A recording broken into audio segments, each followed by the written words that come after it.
Në këtë moment, ndërsa sytet u lexojnë këto fjalë, triliona elektrone po lëvizin përmes trurit tënd. Por këtu është pjesa e çuditshme. Ato nuk janë në një vend të caktuar.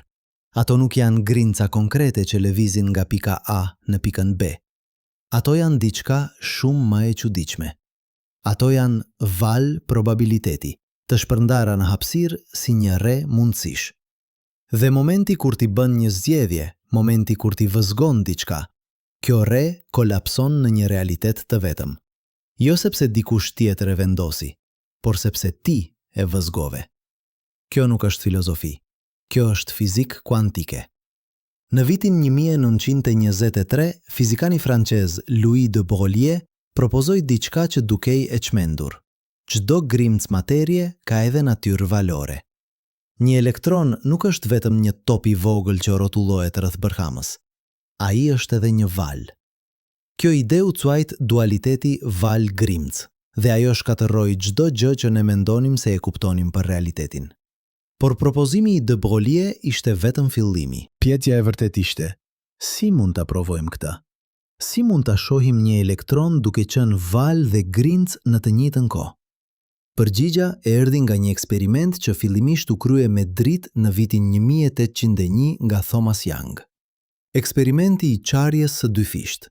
Koncepti është i thjeshtë. Në sipërfaqe, merr një burim drite, vendos një pengesë me 2 qarje të ngushta dhe shiko se çfarë ndodh në ekranin prapa. Nëse drita është vetëm grinca, do të shohësh 2 vija të ndritshme, një për çdo qarje. Por nuk është kjo që ndodh. Në vend të kësaj, shikon një model interferimi, vija të shumta të ndritshme dhe të errta që alternojnë. Kjo është sinjali i qartë i valve. Kur 2 val takohen, ato mund të përforcojnë njëra tjetrën ose të anulojnë njëra tjetrën. Kjo është arsyeja pse shikon vija të shumta në vend të 2. Por tani vjen pjesa që e bën këtë eksperiment vërtet të çuditshëm. Në vitet 1920, fizikanët filluan ta përsërisnin këtë eksperiment me elektrone, jo me dritë, por me grimca aktuale materie. Dhe rezultati ishte identik. Modeli i interferimit. Elektronet sileshin si val, por si është e mundur? Një elektron është një grimc, ai ka mas, ai ka ngarkesë. Si mund të kaloj përmes 2 qarjeve në të njëjtën kohë dhe të krijoj një model interferimi me vetveten? Këtu është ku bëhet vërtet e çmendur. Fizikanët vendosën të ngadalsojnë eksperimentin. Në vend që të dërgonin miliona elektrone njëkohësisht, ata filluan të dërgonin një elektron në një kohë. Një elektron i vetëm. Nuk ka mënyrë që ai të ndërveprojë me elektrone të tjerë. Nuk ka mënyrë që ai të krijojë një model interferimi me diçka tjetër. Dhe megjithatë, kur ata pritën mjaftueshëm gjatë dhe lejuan mijëra elektrone të kalonin një nga një, modeli i interferimit u shfaq përsëri. Çdo elektron i vetëm dukej se kalonte përmes të 2 qarjeve njëkohësisht dhe ndërhynte me vetveten. Sikur ai ishte një val që përfshinte të 2 rrugët e mundshme. Në Universitetin e Kopenhagës në vitet 1920, Niels Bohr dhe Werner Heisenberg po mundoheshin të kuptonin se çfarë po ndodhte. Ata zhvilluan atë që sot njihet si interpretimi i Kopenhagës, një nga përpjekjet më të hershme dhe më influente për të kuptuar mekanikën kuantike. Sipas kësaj, interpretimi, një grinc kuantike, nuk ekziston në një gjendje të caktuar derisa të vëzhgohet. Paramatjes, ajo ekziston në një superpozicion, një kombinim i të gjitha gjendjeveve të mundshme njëkohësisht. Elektroni nuk është në qarjen e majt ose në qarjen e djathtë. Ai është në të dyja. Ai është askund dhe kudo. Ai është një val probabiliteti. Por momenti kur ti vendos një detektor për të parë se nga cila qarje po kalon elektroni, gjithçka ndryshon. Modeli i interferimit zhduket. Tani shikon vetëm 2 vija. Sikur elektroni të ishte një grinc normale që kalon përmes një qarje ose tjetrës, akti i vëzhgimit e shkatërron natyrën valore. Kjo quhet kolapsi i funksionit të valës. Dhe kjo është pjesa që ka bërë që fizikanët të debatojnë për një shekull. Çfarë do të thotë vëzhgim? A është e nevojshme një vetëdije njerëzore, apo çdo ndërveprim fizik mjafton? Imagjinoni që jeni në një dhomë të errët. Para jush është një kutje mbyllur. Brenda kësaj kutje është një mace. Sipas mekanikës klasike, Macja është ose e gjallë ose e vdekur. Ne thjesht nuk e dim derisa të hapim kutin. Por sipas mekanikës kuantike, nëse jeta e maces varet në një ngjarje kuantike, le të themi nga një atom radioaktiv që ka 50% shans të zbërthehet, atëherë macja është në një superpozicion. Ajo është njëkohësisht e gjallë dhe e vdekur, derisa ti hap kutin dhe vëzhgon. Kjo është macja e famshme e Schrödinger, një eksperiment mendor i propozuar nga Erwin Schrödinger në vitin 1935 për të treguar sa absurde dukeshin implikimet e mekanikës kuantike. Por eksperimenti i carjes së difisht nuk është një eksperiment mendor. Ai është real. Ai është përsëritur mijëra herë në laborator në të gjithë botën dhe çdo herë rezultati është i njëjtë. Kur nuk vëzhgon, elektroni sillet si val. Kur vëzhgon, ai sillet si grinc.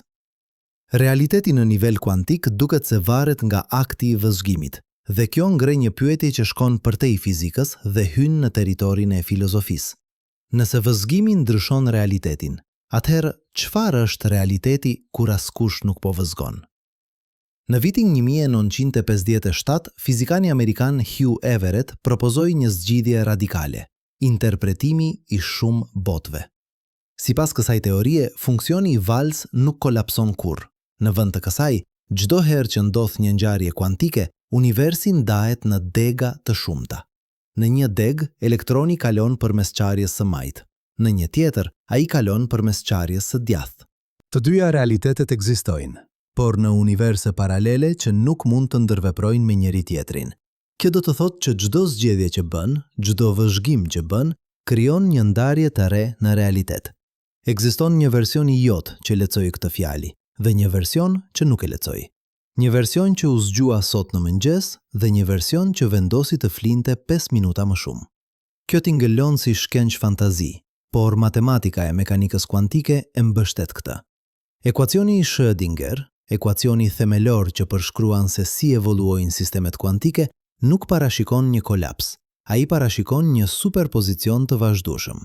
Kolapsi është diçka që ne e shtojmë me dorë, sepse kjo është ajo që ne përjetojmë. Por ndoshta ajo që ne përjetojmë nuk është historia e plot. Ndoshta çdo rezultat i mundshëm ndodh dhe ne thjesht përjetojmë një deg të pemës së pafundme të realitetit. Tani le të kthehemi te eksperimenti i qarjes së dyfisht dhe të shtojmë një tjetër shtresë kompleksiteti. Në vitet 1980, fizikanët kryen një version të vonuar të eksperimentit. Ata lejuan elektronin të kalonte përmes qarjeve, por vendosën detektorin pas faktit, pasi elektroni kishte kaluar tashmë. Logjika do të sugjeronte që elektroni tashmë kishte vendosur, nëse ishte val apo grinc në momentin kur kaloi përmes qarjeve. Por rezultati ishte i çuditshëm. Vendimi për të vëzhguar ose jo, edhe pasi elektroni kishte kaluar, përcaktonte nëse ai kishte sjell si val apo si grinc. Sikur e ardhmja të ndikonte në të kaluarën, sikur akti i vëzhgjimit të udhëtonte prapa në kohë. Kjo quhet eksperimenti i zgjedhjes së vonuar, dhe ajo e bën edhe më të qartë se sa e çuditshme është mekanika kuantike.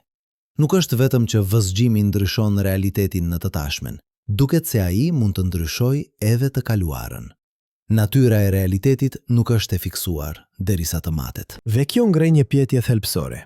Nëse realiteti nuk është i fiksuar derisa të vëzhgohet, atëherë kush apo çfarë po e fikson atë? A është vetëdia njerëzore një pjesë thelbësore e strukturës së universit? Kjo nuk është një pyetje e re. Në vitin 1931, Eugene Wigner, një fizikan fitues i çmimit Nobel, propozoi se vetëdia luan një rol të drejtë në kolapsimin e funksionit të valës. Sipas tij, një matje nga një instrument nuk mjafton. Duhet të ketë një vëzhgues të vetëdijshëm që të interpretojë rezultatin. Kjo ide u quajt miku i Wignerit, një version i zgjeruar i macesë së Schrödinger, ku edhe vëzhguesi vet mund të jetë në një superpozicion derisa dikush tjetër e vëzhgon atë. Kjo krijon një zinxhir të pafund. Kush vëzhgon vëzhguesin dhe kush vëzhgon atë vëzhgues? Shumica e fizikanëve sot nuk pranojnë se vetëdia është e nevojshme për kolapsimin e funksionit të valës. Ata argumentojnë se çdo ndërveprim e mjedisin, një proces i quajtur dekoherencë, mjafton për të shkatërruar superpozicionin. Kur një elektron ndërvepron me molekulat e ajrit, me fotonët e dritës, me çdo gjë në mjedisin e tij, ai humbet koherencën e tij kuantike dhe fillon të sillen si një grincë klasike. Nuk ka nevojë për një vëzhgues të vetëdijshëm. Universi vet po bën matjen. Por kjo nuk e zgjidh misterin plotësisht, sepse edhe nëse dekoherenca shpjegon pse ne nuk shohim superpozicione në botën makroskopike, ajo nuk shpjegon se çfarë ndodh në nivel fundamental. Kur një elektron ndërvepron me një foton, a kolapson funksioni i valës? Apo të dyja grincat hyjnë në një superpozicion të përbashkët? Dhe nëse është kështu, atëherë ku përfundon superpozicioni? A është i gjithë universi në një superpozicion gjigant?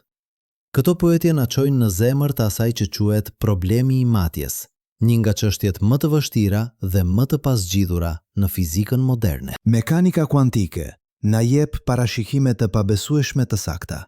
Ajo është teoria më e suksesshme në historinë e shkencës, por ne ende nuk e kuptojmë se çfarë po na thot ajo për natyrën e realitetit. A është realiteti objektiv duke ekzistuar pavarësisht nga vëzhguesit? Apo është ai në mënyrë themelore i lidhur me aktin e vëzhgimit? Imagjinoni që kompresoni të gjithë historinë e fizikës në 24 orë. Në këtë shkallë, Isaac Newton formulon ligjet e tij të lëvizjes në orën e 21. Për 3 orë, fizika klasike mbretëron supreme. Ajo shpjegon lëvizjen e planetëve, rënjen e mollëve, rrjedhën e lumejve. Realiteti është i parashikueshëm, deterministik, objektiv. Pastaj, në orën e 24, në minutat e fundit para mesnatës, vjen mekanika kuantike. Dhe në ato minutat të fundit, çdo gjë që ne mendonim se e kuptonim për realitetin shembet. Max Planck zbulon kuantat e energjisë. Albert Einstein shpjegon efektin fotoelektrik. Niels Bohr propozon modelin e tij të atomit. Werner Heisenberg formulon parimin e pasigurisë. Erwin Schrödinger shkruan ekuacionin e tij të valës. Dhe papritur, realiteti nuk është më një makinë e parashikueshme. Ai është një det probabilitetesh, një superpozicion i të gjitha mundësive, një univers ku akti i vëzhgjimit luan një rol që ne ende nuk e kuptojmë plotësisht. Por eksperimenti i qarjes së dyfisht nuk është vetëm një kuriozitet i fizikës kuantike. Ai ka implikime praktike që po ndryshojnë botën tonë. Kompjuterët kuantik përdorin superpozicionin për të kryer llogaritje që do të ishin të pamundura për kompjuterët klasik. Një bit klasik është ose 0 ose 1, por një qubit, një bit kuantik, mund të jetë në një superpozicion i të dyjave njëkohësisht. Kjo do të thotë që një kompjuter kuantik me 50 qubit mund të përpunojë 1.151.928 miliard e 128.529.128 gjendje njëkohësisht. Kjo është fucil llogaritse që të i kalon çdo gjë që kemi ndërtuar ndonjëherë. Kriptografia kuantike përdor parimin e pasigurisë për të krijuar kode të pathyeshme. Nëse dikush përpiqet të përgjojë një komunikim kuantik, akti i vëzhgjimit do ta ndryshojë gjendjen e grincave kuantike duke zbuluar praninë e përgjuesit. Kjo nuk është siguri përmes kompleksitetit matematikor. Kjo është siguri përmes ligjeve themelore të natyrës.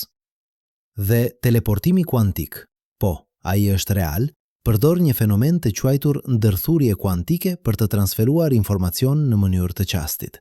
Kur dy grinca janë të ndërthurura, matja e njërës ndikon menjëherë në gjendjen e tjetrës, pavarësisht nga distanca që i ndan. Einstein e quajti këtë veprim i frikshëm në distancë dhe refuzoi ta besonte. Por eksperimentet kanë provuar se ai gaboi. Ndërthurja kuantike është reale dhe ajo po përdoret tashmë për të ndërtuar rrjete komunikimi që janë teorikisht të paprekshme. Por le të kthehemi te pyetja themelore. Çfarë do të thotë kjo për ty? Jo si fizikan, por si qenie njerëzore që përjeton realitetin çdo ditë. Nëse eksperimenti i qarjes së dyfisht na tregon se vëzhgimi ndryshon realitetin në nivel kuantik, a mund të ketë implikime për mënyrën se si ne përjetojmë botën në nivel makroskopik? Disa mendimtar argumentojnë se po. Ata sugjerojnë se vetdia nuk është thjesht një produkt i trurit, një fenomen që lind nga ndërveprimet elektrokimike të neuroneve. Në vend të kësaj, ata propozojnë se vetdia mund të jetë një pjesë themelore e universit, e lidhur me strukturën kuantike të realitetit. Kjo ide quhet panpsikizëm, dhe ajo ka një histori të gjatë në filozofi. Por tani, për herë të parë, ajo po merr mbështetje nga disa interpretues të mekanikës kuantike. Fizikani britanik Roger Penrose dhe anesteziologu amerikan Stuart Hameroff kanë propozuar se vetëdia lind nga procese kuantike brenda mikrotubuleve, struktura të vogla brenda neuroneve. Sipas teorisë së tyre, të quajtur orkestrimi i reduktimit objektiv, këto procese kuantike kolapsojnë në mënyrë periodike, duke krijuar momente diskrete të përvojës së vetëdijshme. Kjo teori është kontroverse dhe shumica e neuroscientistëve janë skeptik. Por ajo ngrej një pyetje interesante. Nëse truri përdor procese kuantike, atëherë a mund të ketë një lidhje të drejtpërdrejtë midis vetëdijes dhe kolapsit të funksionit të valës? Tani imagjinoni diçka të pabesueshme. Imagjinoni që çdo mendim që keni, çdo vendim që merrni, çdo vëzhgim që bëni, është një akt i krijimit. Jo në një kuptim metaforik, por në një kuptim fizik, literal. Çdo herë që ju vëzhgoni diçka, ju po zgjidhni një realitet nga një det i pafund mundësish. Ju nuk jeni thjesht një spektator pasiv i universi, ju jeni një pjesëmarrës aktiv në krijimin e tij. Kjo nuk është misticizëm. Kjo është një interpretim i mundshëm i mekanikës kuantike, dhe nëse është e vërtet, atëherë ajo ndryshon gjithçka. Ajo do të thotë që universi nuk është një makinë e fiksuar që funksionon sipas ligjeve të paracaktuara. Ai është një krijim i vazhdueshëm, një bashkëveprim dinamik midis mundësisë dhe aktualitetit, midis valës dhe grimcës, midis asaj që mund të jetë dhe asaj që është. Por këtu është paradoksi. Nëse çdo vëzhgim krijon realitetin, atëherë çfarë ishte realiteti para vëzhguesit të parë? Para se të ekzistonte jeta, para se të ekzistonte vetëdia, çfarë ishte universi? A ishte ai në një superpozicion gjigant duke pritur që diçka ta vëzhgojë, apo ka pasur gjithmonë vëzhgues, ndoshta në forma që ne nuk i njohim ende? Këto pyetje na çojnë në kufijtë e asaj që shkenca mund të përgjigjet. Ato na çojnë në territorin ku fizika takon filozofin, ku shkenca takon metafizikën, ku njohja takon misterin. Dhe ndoshta kjo është pikërisht aty ku duhet të jemi, sepse eksperimenti i qarjes së dyfisht na ka mësuar diçka thelbësore. Realiteti është më i çuditshëm se çdo gjë që mund të kishim imagjinuar. Dhe sa më shumë që ne mësojmë, aq më shumë kuptojmë se sa pak e dim.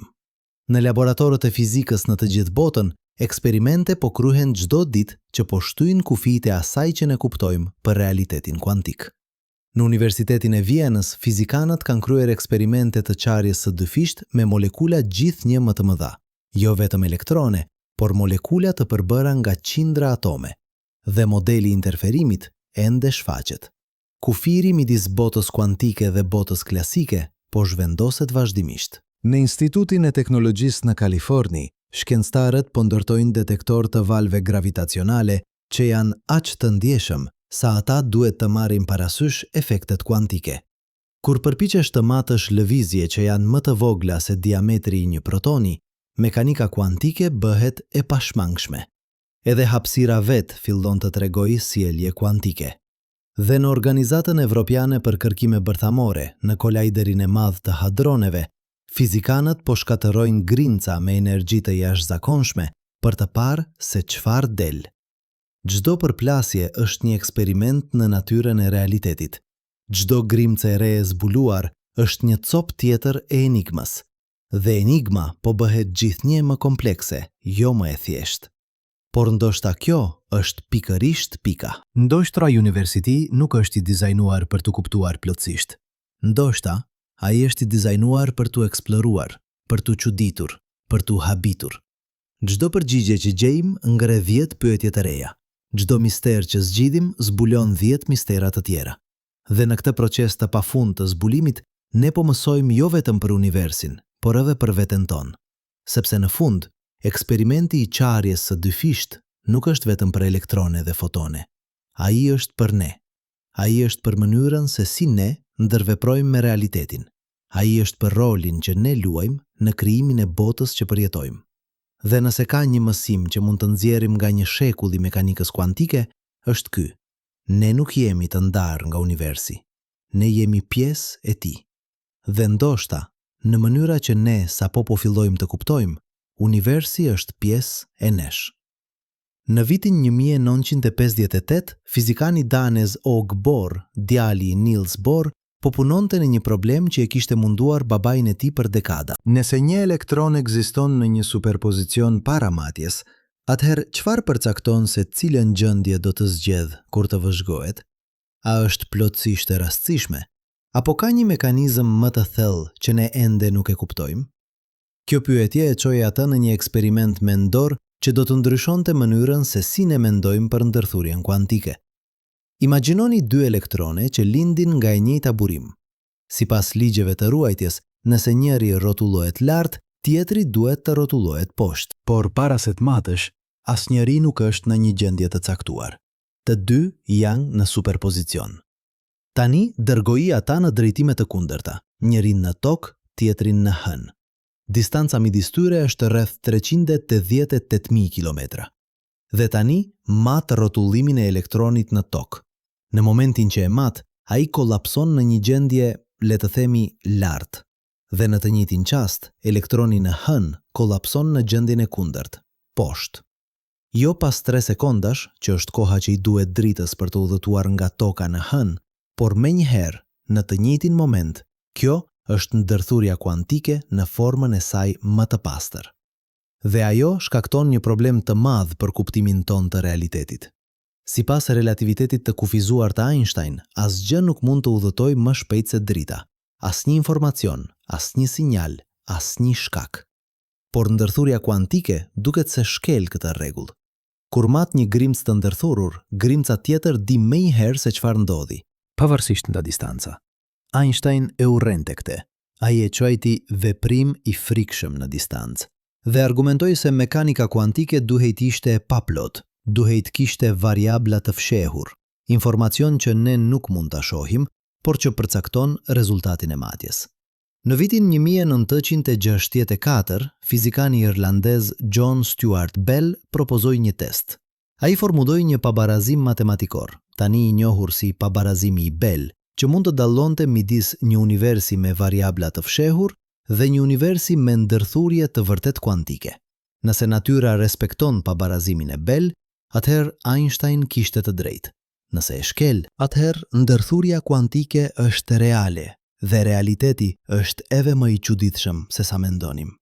Eksperimentet filluan në vitet 1970.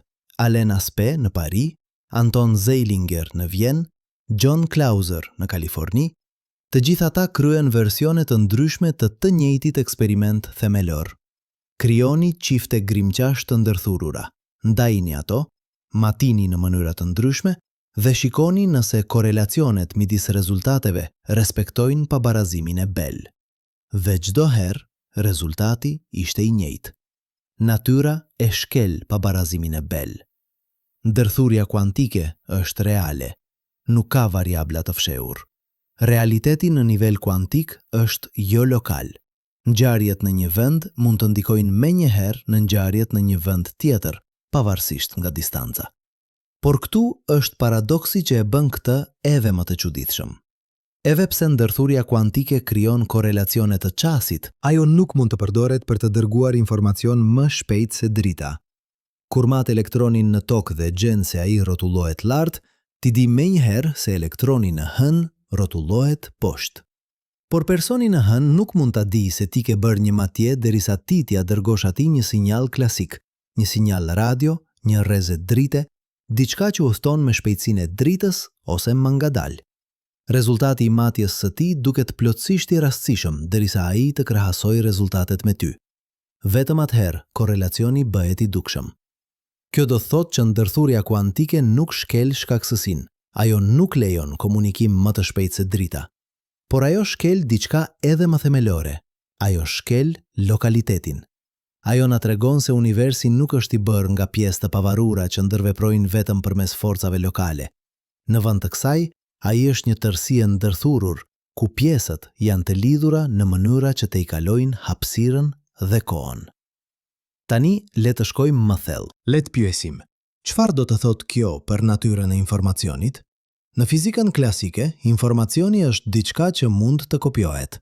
Nëse kam një libër, mund ta lexoj dhe pastaj t'ia jap ty, dhe të dy do të kemi të njëjtin informacion. Por në mekanikën kuantike ekziston një parim i quajtur teorema e moskopimit. Ajo thotë se është e pamundur të krijosh një kopje të përsosur të një gjendjeje kuantike të panjohur. Nëse përpiqesh ta matësh gjendjen për ta kopjuar, akti i matjes e shkatëron superpozicionin. Informacioni kuantik është unik, ai nuk mund të kopjohet, vetëm të transferohet. Kjo ka implikime të thella për natyrën e realitetit. Nëse informacioni kuantik nuk mund të kopjohet, atëherë çdo gjendje kuantike është unike në univers. Çdo elektron, çdo foton, çdo grimc ka një identitet që nuk mund të duplikohet. Kjo është shumë e ndryshme nga bota klasike, ku çdo gjë mund të kopjohet në parim.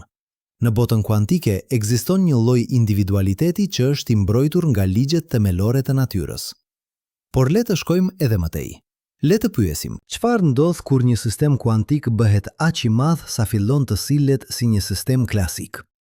Kjo quhet problemi i kufirit kuantik klasik dhe është një nga pyetjet më të vështira në fizikën moderne.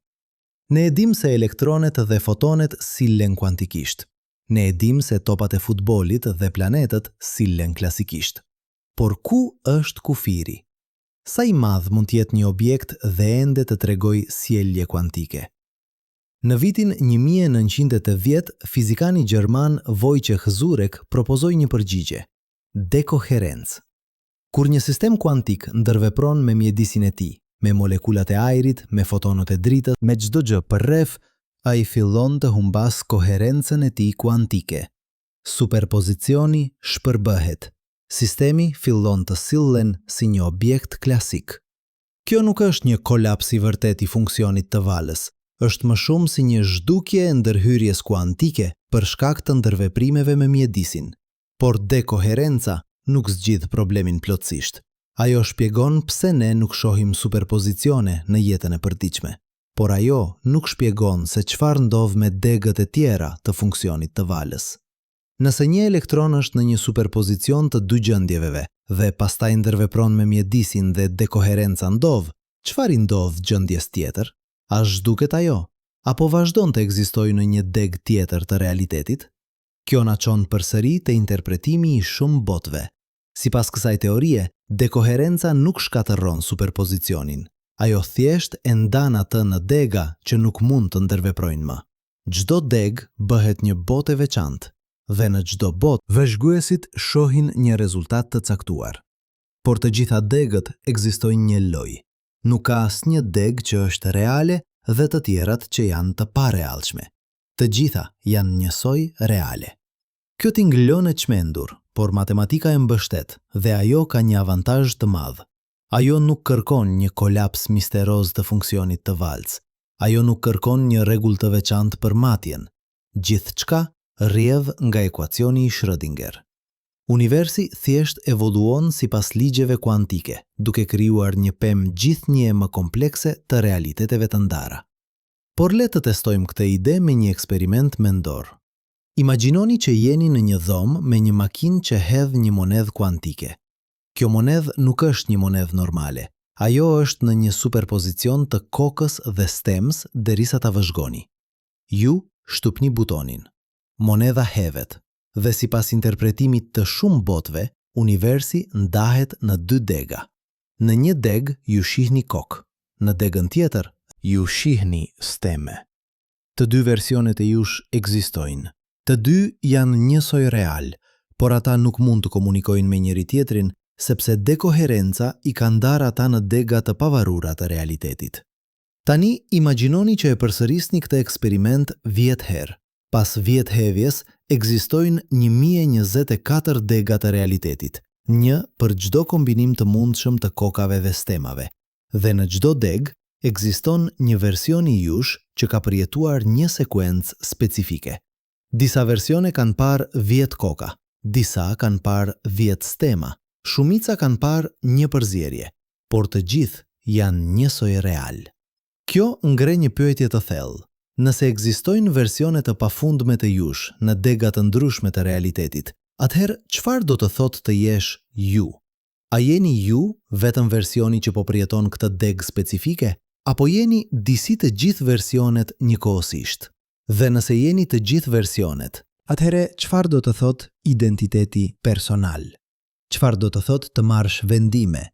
Çfarë do të thotë të kesh një jetë? Këto pyetje na çojnë në territorin e filozofisë së mendjes. Dhe këtu bëhet interesante sepse disa filozof argumentojnë se interpretimi i shumë botëve në fakt e bën problemin e vetëdijes më të lehtë për të kuptuar, jo më të vështirë.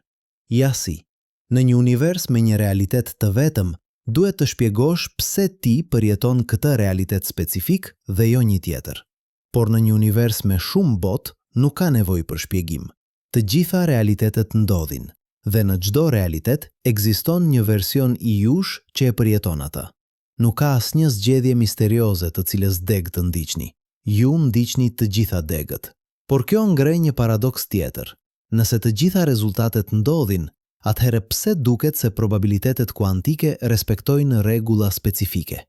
Pse disa rezultate janë më të mundshme se të tjerat? Në eksperimentin e hedhjes së monedhës kuantike, pse shihni përafërsisht 50% koka dhe 50% stema, në vend që çdo sekuencë të jetë njësoj e mundshme?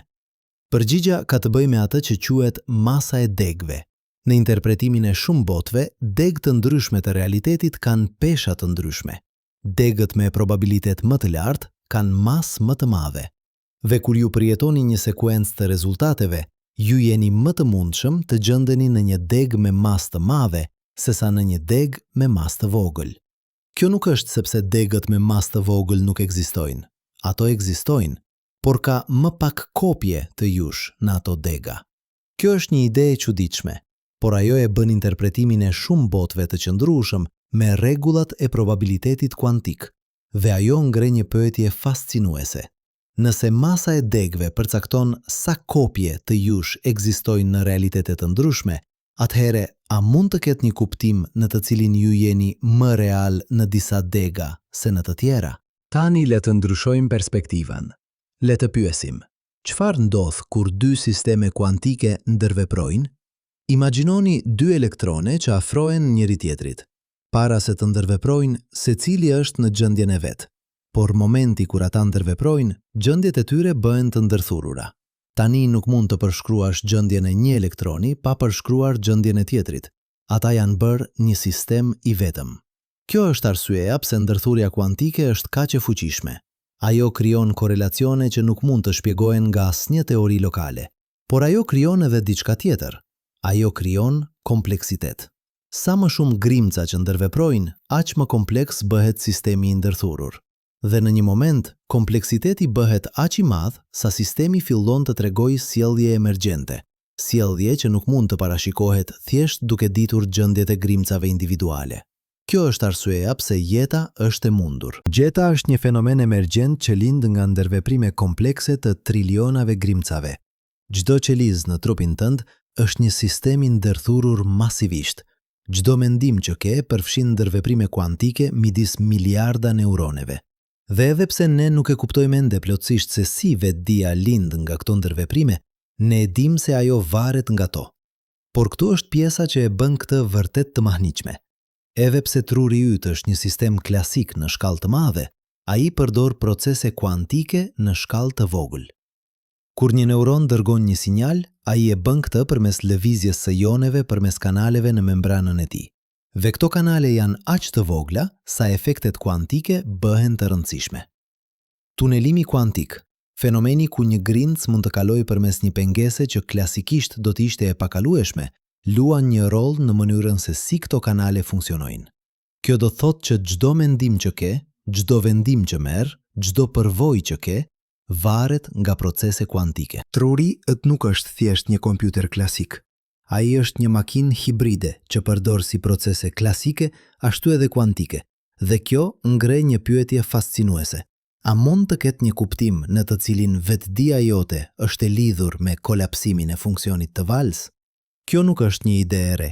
Në vitet 1930, John von Neumann, një nga matematikanët më të mëdhenj të shekullit të 20, propozoi se matja kuantike kërkon një prerje midis sistemit kuantik dhe vëzhguesit. Dhe ai argumentoi se kjo prerje nuk mund të jetë në një vend arbitrar. Ajo duhet të jetë në një vend ku ndodh diçka kualifikisht e ndryshme. Dhe vendi i vetëm ku ndodh diçka kualifikisht e ndryshme është në vetdije. Shumica e fizikanëve sot nuk pranojnë këtë argument. Ata argumentojnë se dekoherenca është e mjaftueshme për të shpjeguar pse ne shohim rezultate të caktuara. Nuk ka nevojë për një rol të veçantë për vetdijen. Por disa fizikanë, duke përfshirë Henry Stapp në Kaliforni dhe disa interpretues të teorisë së informacionit kuantik, argumentojnë se pyetja është ende e hapur.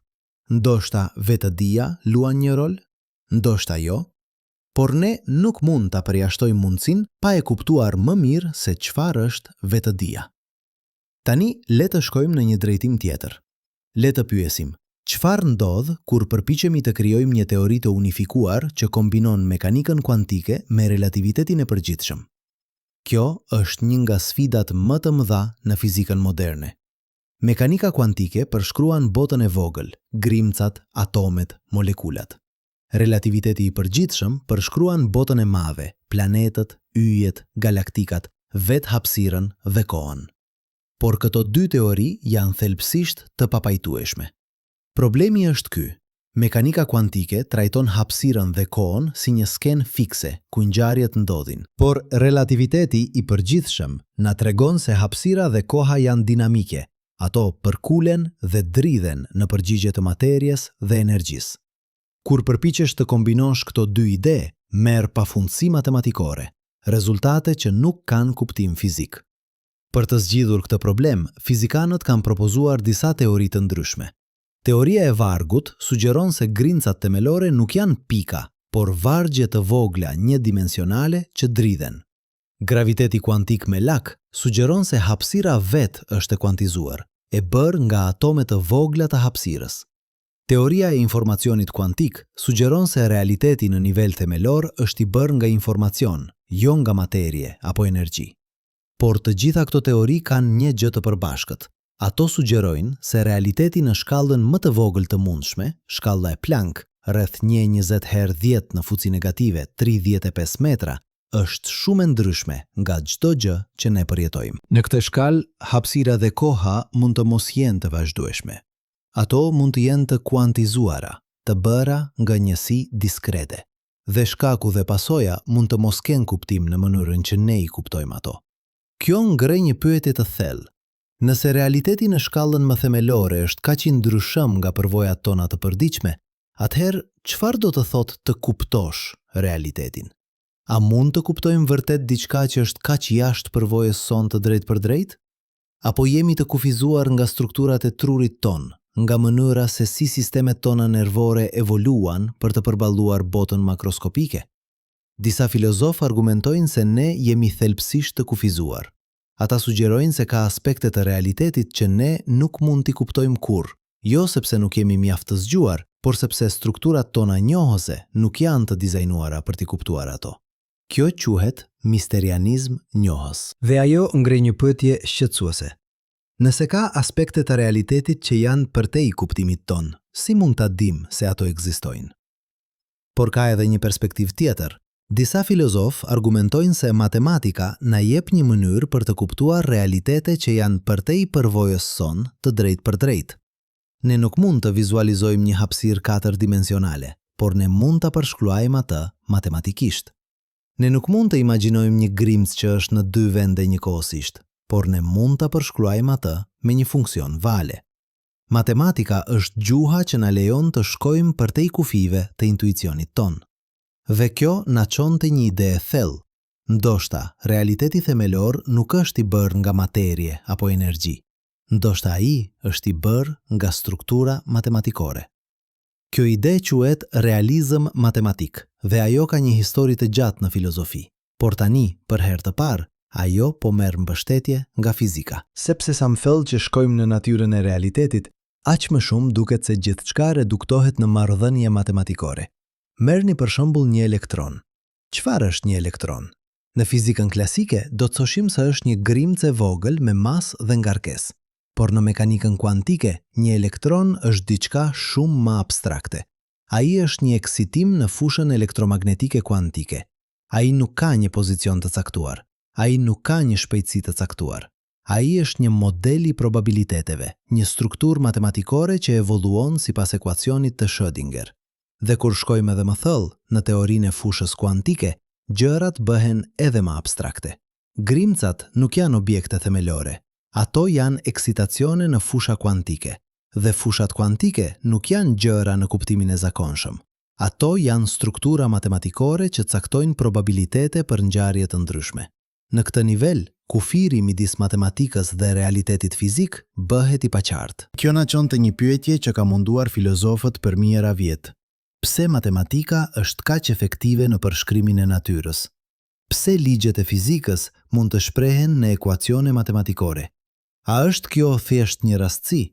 Apo ka diçka më të thellë, një lidhje themelore midis strukturave matematikore dhe strukturës së realitetit? Fizikani Eugene Wigner e quajti këtë efektivitetin e paarsyeshëm të matematikës në shkencat natyrore, dhe ai argumentoi se kjo është një nga misteret më të mëdha të ekzistencës. Pse duhet të jetë universi i organizuar në një mënyrë që mund të përshkruhet nga ekuacione matematikore? Pse duhet të ketë ligje fare? Pse nuk është gjithçka kaos i rastësishëm? Një përgjigje e mundshme është se ne jemi duke zgjedhur. Ne shohim rregullsi në natyrë sepse truri ynë është evoluar për të gjetur modele, dhe ne shprehim këto modele në matematikë sepse matematika është gjuha e modeleve. Por kjo nuk shpjegon pse modelet ekzistojnë në radhë të parë, pse duhet të ketë rregullsi në natyrë që truri ynë mund t'i zbulojë.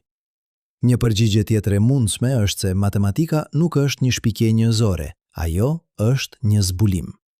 Strukturat matematikore ekzistojnë në një kuptim platonik, pavarësisht nga mendjet njerëzore, dhe universi fizik është një shfaqje e këtyre strukturave.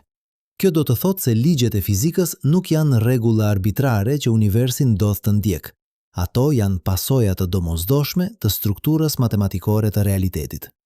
Por kjo ngre një pyetje edhe më të thellë. Nëse realiteti është thelbësisht matematik, atëherë çfarë është vetëdia? Si mund një strukturë matematikore të përjetojë diçka? Si mund ekuacionet të kenë ndjenja? Kjo quhet problemi i vështirë i vetëdijes dhe është një nga pyetjet më të vështira në filozofi. Disa filozofë argumentojnë se vetëdia është një fenomen emergjent, diçka që lind nga kompleksiteti i sistemeve fizike. Kur një sistem bëhet mjaft kompleks, ai fillon të tregojë vetëdije. Por kjo nuk shpjegon pse kompleksiteti duhet të prodhojë përvojë subjektive. Pse nuk mund të ketë një sistem kompleks që bën të gjitha gjërat që bën një tru i vetëdijshëm, por pa pasur ndonjë përvojë të brendshme. Filozofë të tjerë argumentojnë se vetëdia është themelore, një aspekt bazë i realitetit, si masa apo ngarkesa. Sipas kësaj pikpamjeje, çdo sistem fizik ka një shkallë të vetëdijes, edhe nëse është jashtëzakonisht e vogël. Kjo quhet panpsikizëm, dhe ajo sugjeron se vetëdia nuk është diçka që lind në një moment të caktuar në evolucion. Ajo ka qenë gjithmonë aty, e thurur në strukturën e realitetit. Por si lidhet kjo me mekanikën kuantike? Disa fizikanë argumentojnë se ka një lidhje të drejtë për drejtë. Ata sugjerojnë se vetëdia është ajo që kolapson funksionin e Walls. Kur një sistem kuantik ndërvepron me një vëzhgues të vetëdijshëm, superpozicioni kolapson në një gjendje të caktuar. Kjo do të thotë se vetëdia nuk është thjesht një spektator pasiv i realitetit. Ajo është një pjesëmarrës aktiv në krijimin e tij. Por shumica e fizikanëve janë skeptik ndaj kësaj idee. Ata argumentojnë se nuk ka nevojë për një rol të veçantë për vetëdijen. Dekoherenca shpjegon pse ne shohim rezultate të caktuara, dhe interpretimi i shumë botëve shpjegon se çfarë ndodh me degët e tjera të funksionit të Walls. Nuk ka nevojë për një kolaps misteroz që kërkon vetëdije. Por pyetja mbetet e hapur, sepse ne ende nuk e kuptojmë se çfarë është vetëdia. Ne nuk e dimë se si ajo lind nga proceset fizike, dhe derisa ta kuptojmë këtë, ne nuk mund të përjashtojmë mundësinë se ajo luan një rol në mekanikën kuantike. Tani, le të kthehemi te eksperimenti I qarjes së dyfisht dhe të pyesim. Çfarë na mëson ai për natyrën e kohës? Në fizikën klasike, koha është absolute. Ajo rrjedh në një drejtim nga e kaluara në të ardhmen, me një ritëm konstant. Por në mekanikën kuantike, koha është më e çuditshme. Eksperimenti I zgjedhjes së vonuar na tregon se vendimi për të vëzhguar ose jo mund të ndikojë në atë që ndodhi në të kaluarën, sikur e ardhmja të mund të ndikojë në të kaluarën. Kjo ngre një pyetje fascinuese. A është koha vërtet një rrjedh nga e kaluara në të ardhmen, apo është diçka më komplekse? Disa fizikan argumentojnë se koha është një iluzion, një mënyrë që ne organizojmë përvojat tona, por jo një aspekt themelor I realitetit. Sipas kësaj pikpamjeje, e kaluara, e tashmja dhe e ardhmja ekzistojnë të gjitha njëkohësisht. Nuk ka asnjë tani objektiv. Ka vetëm një univers 4-dimensional ku të gjitha ngjarjet ekzistojnë një lloj. Kjo ide quhet eternalizëm. Dhe ajo ka implikime të thella për mënyrën se si ne mendojmë për ekzistencën. Nëse e kaluara dhe e ardhmja ekzistojnë një lloj si e tashmja, atëherë çdo moment I jetës suaj ekziston përgjithmonë. Versioni I jush që po lexon këto fjalë ekziston në një moment specifik të hapësirë kohës, dhe ai version do të ekzistojë gjithmonë në atë moment, edhe pasi tani I jush të ketë lëvizur përpara. Por kjo ngre një paradoks. Nëse e ardhmja tashmë ekziston, atëherë si mund të kemi vullnet të lirë? Si mund të bëjmë zgjedhje që ndryshojnë të ardhmen nëse e ardhmja tashmë është e fiksuar? Kjo është një nga pyetjet më të vjetra në filozofi, dhe mekanika kuantike e bën edhe më komplekse. Sepse në mekanikën kuantike, e ardhmja nuk është e fiksuar. Ajo është një superpozicion I të gjitha mundësive. Dhe sipas interpretimit të shumë botëve, të gjitha këto mundësi realizohen në dega të ndryshme të realitetit. Kjo do të thotë se vullneti I lirë mund të jetë real në një kuptim. Çdo zgjedhje që bëni krijon një ndarje të re në realitet. Ju nuk po zgjidhni midis një të ardhmje të fiksuar dhe një tjetër. Ju po zgjidhni se cilën deg të realitetit do të përjetoni. Por kjo ngre një pyetje tjetër. Nëse çdo zgjedhje krijon një ndarje të re, atëherë a ka ndonjë kuptim në të cilin zgjedhjet tuaja rëndësinë? Nëse çdo rezultat I mundshëm ndodh në një deg të realitetit, atëherë çfarë ndryshimi bën se cilën deg ju përjetoni? Kjo është një pyetje që filozofët ende po debatojnë. Por një përgjigje e mundshme është se zgjedhjet tuaja rëndësinë, sepse ato përcaktojnë se cili version I jush do të vazhdojë në çdo deg. Në një deg ju bëni një zgjedhje që çon në një jetë të lumtur. Në një deg tjetër ju bëni një zgjedhje që çon në vuajtje.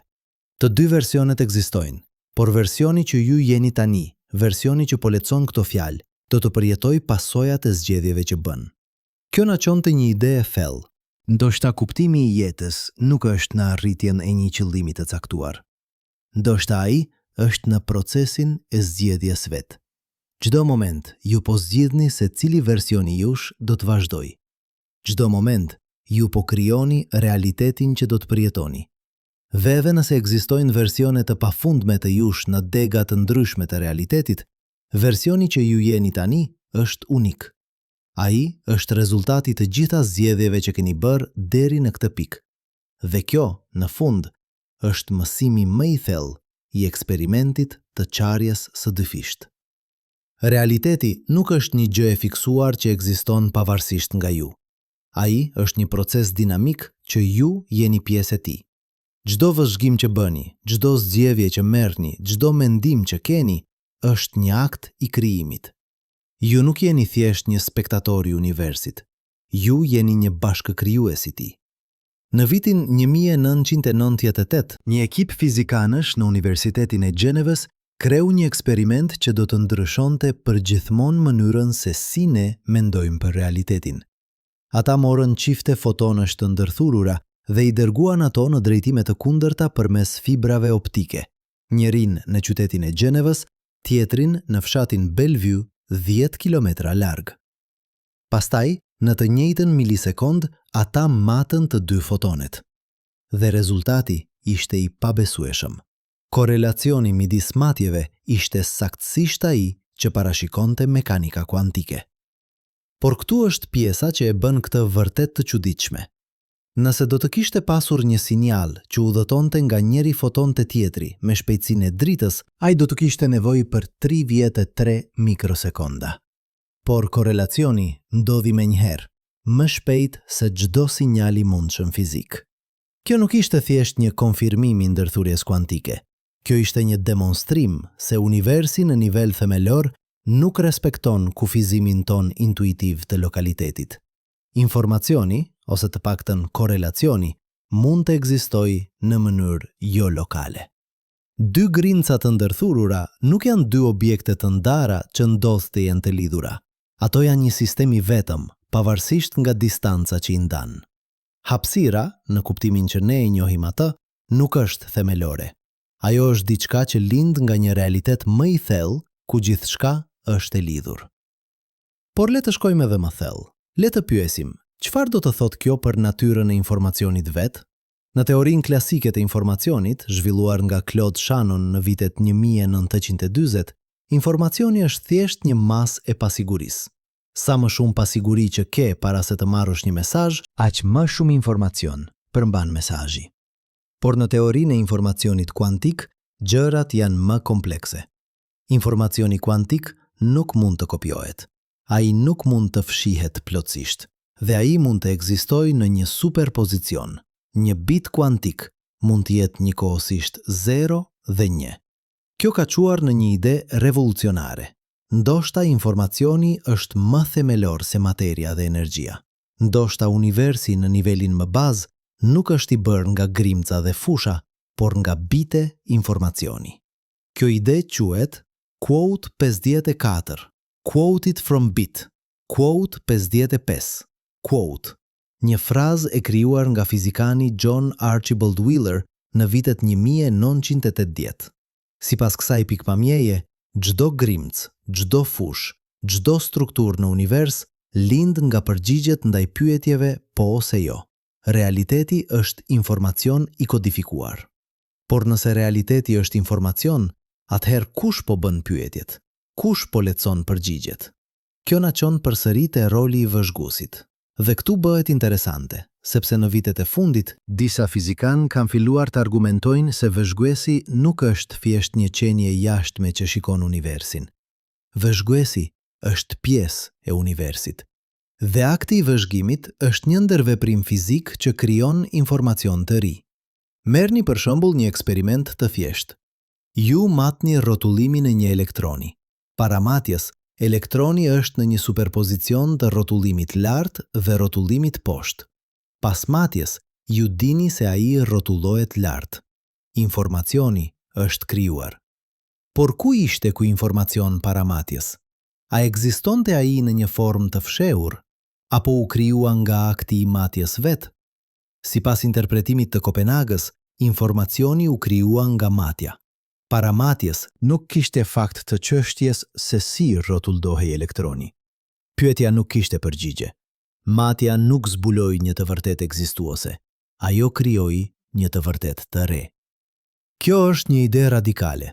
Ajo sugjeron se realiteti nuk është një grup faktesh që preekzistojnë dhe që ne thjesht i zbulojmë. Realiteti është diçka që krijohet përmes procesit të ndërveprimit dhe matjes. Por kjo ngre një pyetje thelbësore.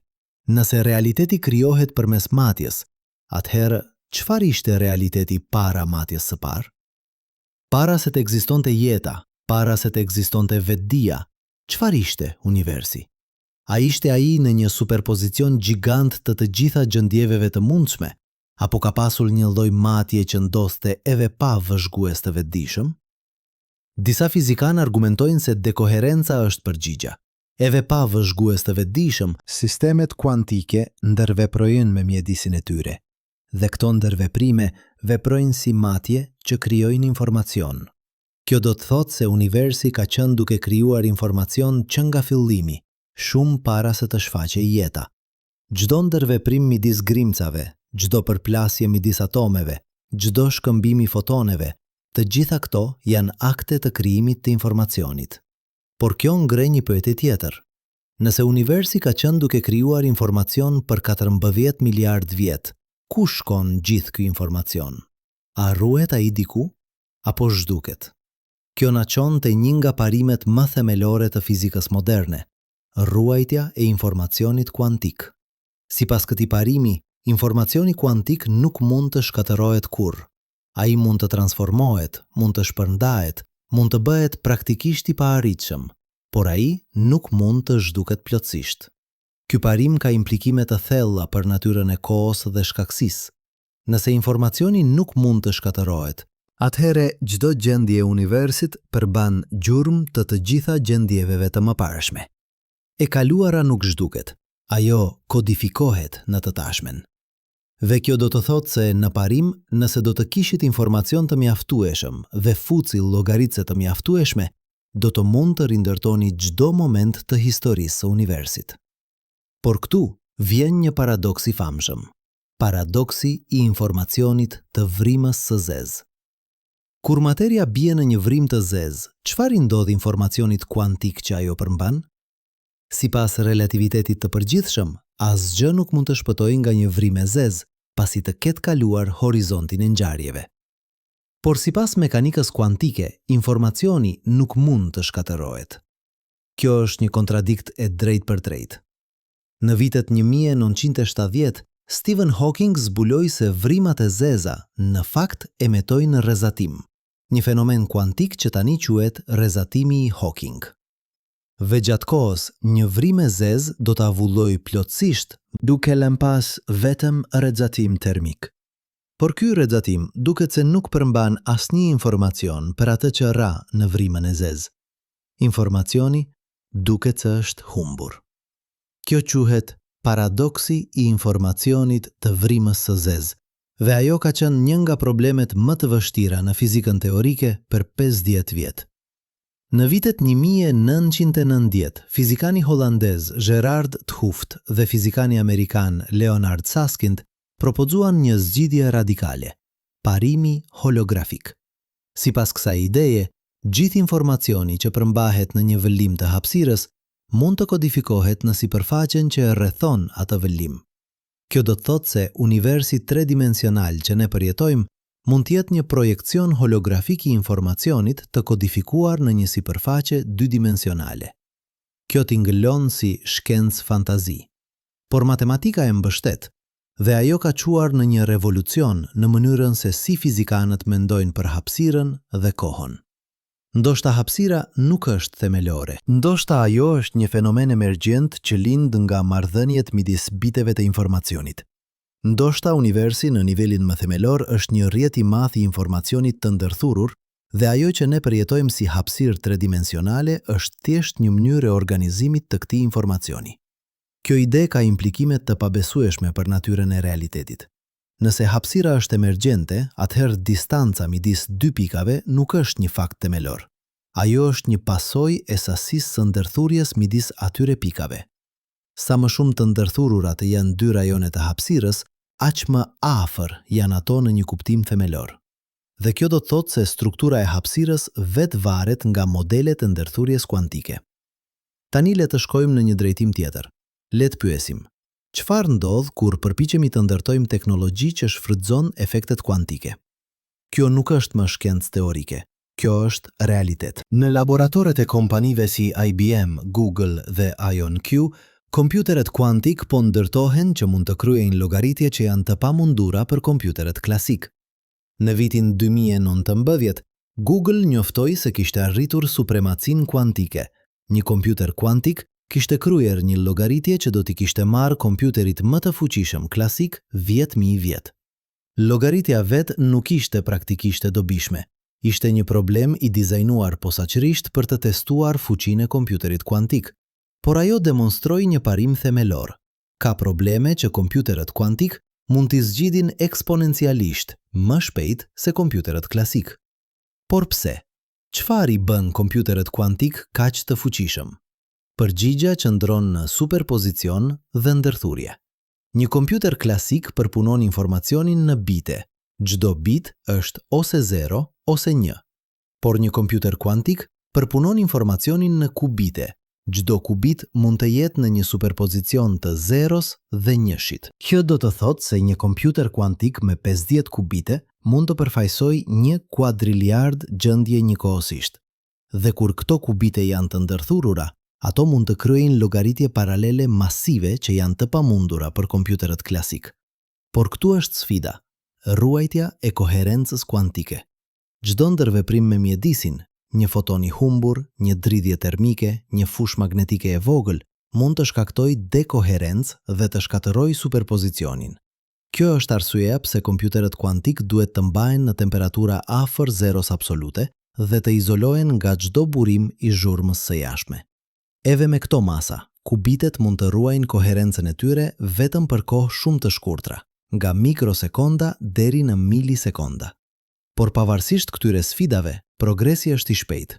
Në vitin 2023, IBM njoftoi një kompjuter kuantik me mbi 1000 kubite. Google po punon në kubite që mund të korrigjojnë gabimet e tyre, një hap kritik drejt kompjuterëve kuantik praktik. Dhe kompanitë e reja po shfaqen çdo vit duke eksploruar qasje të ndryshme, jone të kapura, atome neutrale, qendra defektesh në diamant, qubite superpërquese. Por kompjuteret kuantik nuk janë vetëm për llogaritje më të shpejta. Ata po ndryshojnë mënyrën se si ne mendojmë për vetë llogaritjen. Në një kompjuter klasik, një algoritëm është një sekuencë qartë hapash që transformon një hyrje në një dalje. Por në një kompjuter kuantik, një algoritëm është një evolucion i një gjendjeje kuantike, një transformim i një superpozicioni në një tjetër. Dhe kjo do të thotë se disa probleme që janë të vështira klasikisht, bëhen të lehta kuantikisht. Merrni për shembull problemin e faktorizimit. Gjetja e faktorëve të thjeshtë të një numri të madh, kjo është baza e shumicës së sistemeve moderne të kriptografisë. Një kompjuter klasik duhet të provojë në mënyrë sistematike faktor të mundshëm, një proces që bëhet eksponencialisht më i vështirë me numra më të mëdhenj. Por në vitin 1994, matematikani Peter Shor zbuloi një algoritëm kuantik që mund të faktorizojë numra eksponencialisht më shpejt. Nëse një kompjuter kuantik mjaft i madh ndërtohet ndonjëherë, ai do të mund të thojë shumicën e sistemeve aktuale të kriptografisë. Kjo ka çuar në një garë për të zhvilluar kriptografi post-kuantike, sisteme kriptografike që janë të sigurta edhe kundër sulmeve kuantike. Por ajo ka çuar edhe në një realizim më të thellë. Informacioni kuantik është thelbësisht i ndryshëm nga informacioni klasik. Ai nuk mund të kopjohet, nuk mund të fshihet plotësisht, dhe ai mund të përdoret për të krijuar forma të reja të komunikimit dhe llogaritjes që janë të pamundura klasikisht. Një shembull është teleportimi kuantik. Në vitin 1993, një ekip fizikanësh propozoi një protokol për transferimin e një gjendjeje kuantike nga një vend në një tjetër, pa e lëvizur fizikisht. Grincën. Ja si funksionon. Filloni me 2 grinca të ndërthurura, një në vendin A dhe një në vendin B. Tani merrni një grincë të tretë në vendin A, grincën që dëshironi ta teleportoni. Kryeni një matje të përbashkët të grincës së tretë dhe njërës nga grincat e ndërthurura. Kjo matje shkatërron gjendjen origjinale të grincës së tretë, por krijon informacion klasik që mund t'i dërgohet personit në vendin B.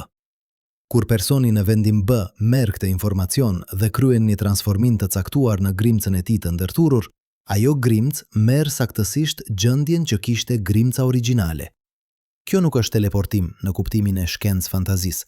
Ju nuk po lëvizni materie përmes hapësirës, por ju po transferoni një gjendje kuantike, dhe kjo është në një kuptim edhe më e çuditshme. Sepse gjendja kuantike përmban informacion që nuk mund të matet plotësisht.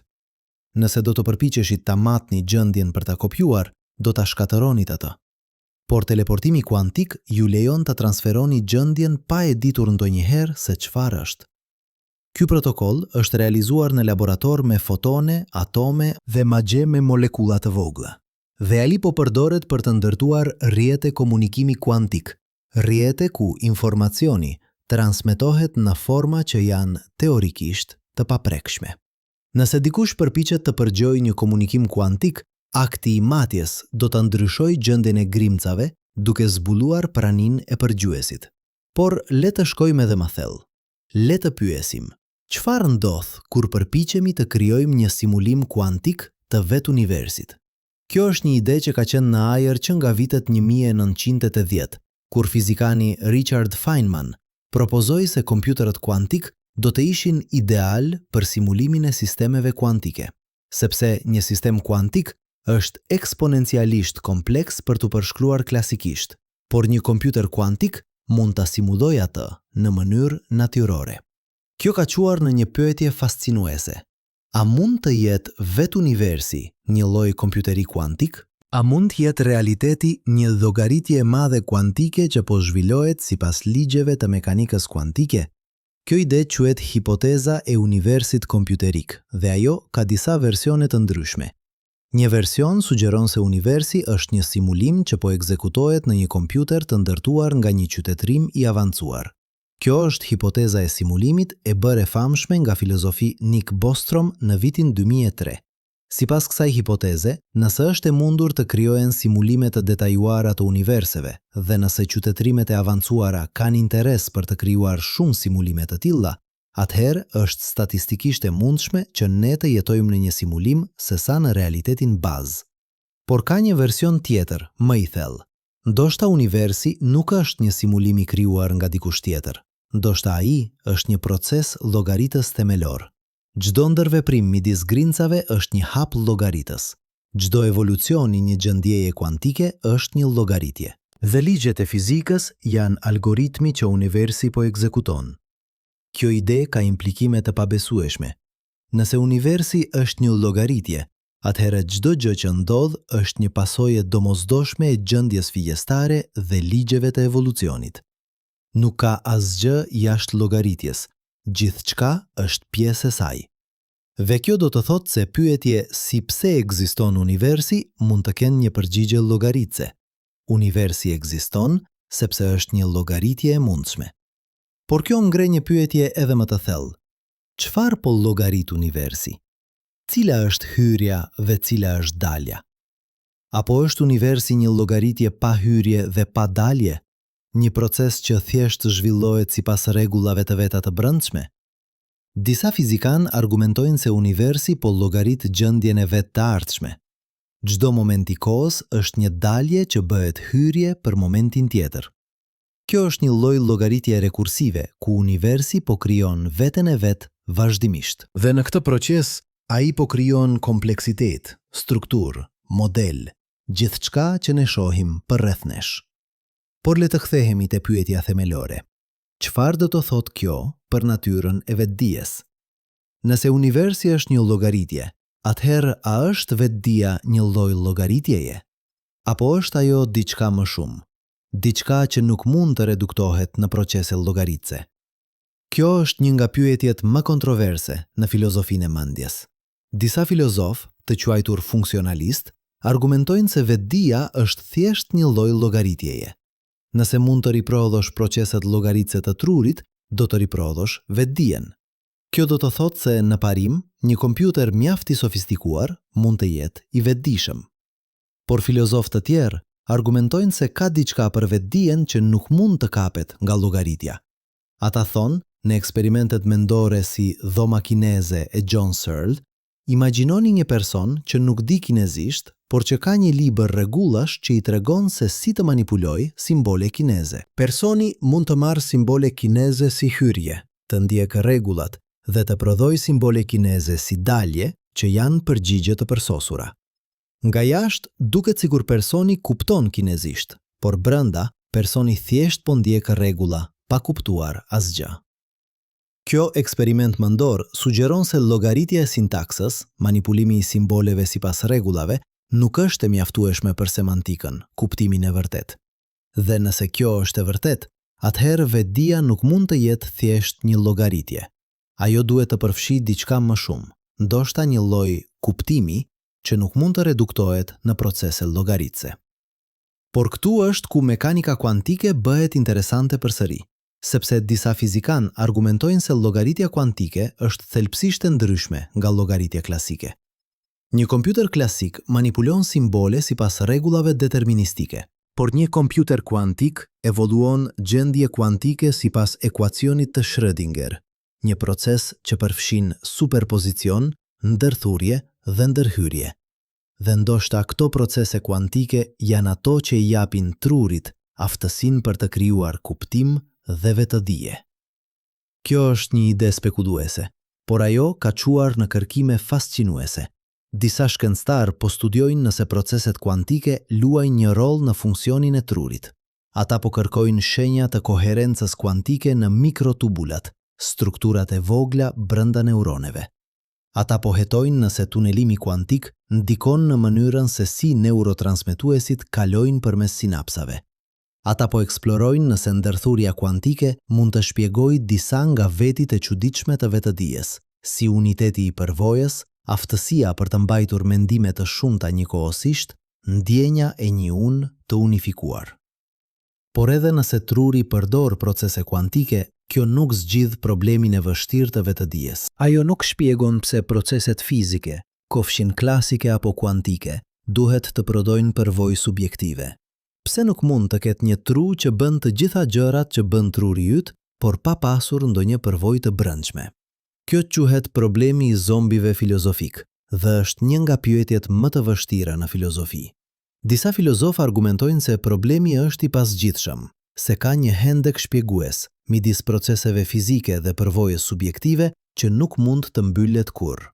Të tjerë argumentojnë se problemi është një iluzion, se kur e kuptojmë plotësisht se si funksionon truri, do të shohim se nuk ka asnjë mister. Dhe të tjerë ende argumentojnë se vetëdia është themelore, se ajo nuk mund të shpjegohet në terma të proceseve fizike, sepse ajo është një aspekt bazë i realitetit, si hapësira dhe koha. Tani, le të shkojmë në një drejtim tjetër. Le të pyesim. Çfarë ndodh kur përpiqemi të krijojmë një teori të plotë të realitetit, një teori që bashkon mekanikën kuantike, relativitetin e përgjithshëm dhe ndoshta edhe vetëdijen? Kjo është qëllimi përfundimtar i fizikës teorike, një teori e gjithçkaje.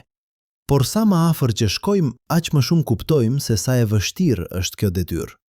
Mekanika kuantike dhe relativiteti i përgjithshëm janë të dy teori jashtëzakonisht të suksesshme në fushat e tyre, por ato janë thelbësisht të papajtueshme. Mekanika kuantike trajton hapësirën dhe kohën si një skenë fikse. Relativiteti i përgjithshëm trajton hapësirën dhe kohën si dinamike. Kur përpiqesh t'i kombinosh, merr pafundësi matematikore që nuk kanë kuptim fizik. Për dekada, fizikanët kanë punuar në teori të ndryshme që përpiqen të zgjidhin këtë problem. Teoria e vargut sugjeron se grincat themelore janë vargje të vogla një-dimensionale që dridhen në një hapësirë 10-dimensionale. Graviteti kuantik me lak sugjeron se hapësira vetë është e kuantizuar, e bërë nga atome të vogla të hapësirës që lidhen së bashku në një rrjet. Teoria M sugjeron se ka 5 teori të ndryshme të vargut që janë të gjitha aspektet e një teorie më themelore që përfshin membrana shumë dimensionale. Por të gjitha këto teori kanë një problem. Ato janë jashtëzakonisht të vështira për t'u testuar.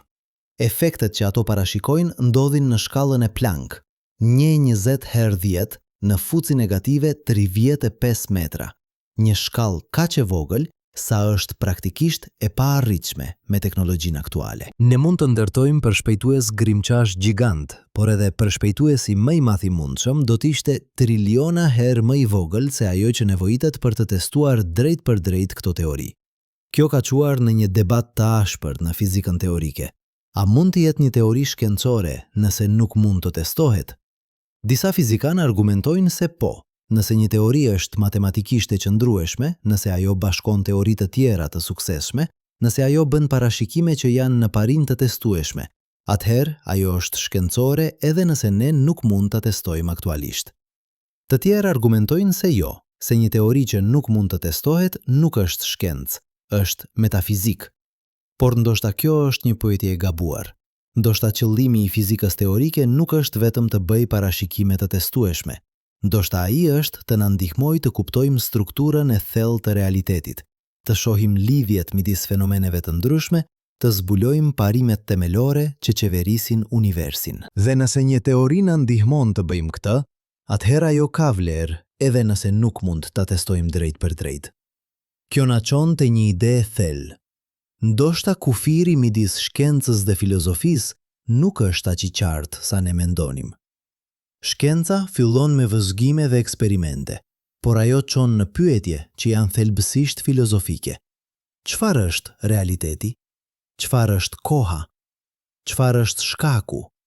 Çfarë është vetëdia? Këto nuk janë pyetje që mund të përgjigjen vetëm me eksperimente. Ato kërkojnë mendim konceptual, analizë filozofike, imagjinat krijuese.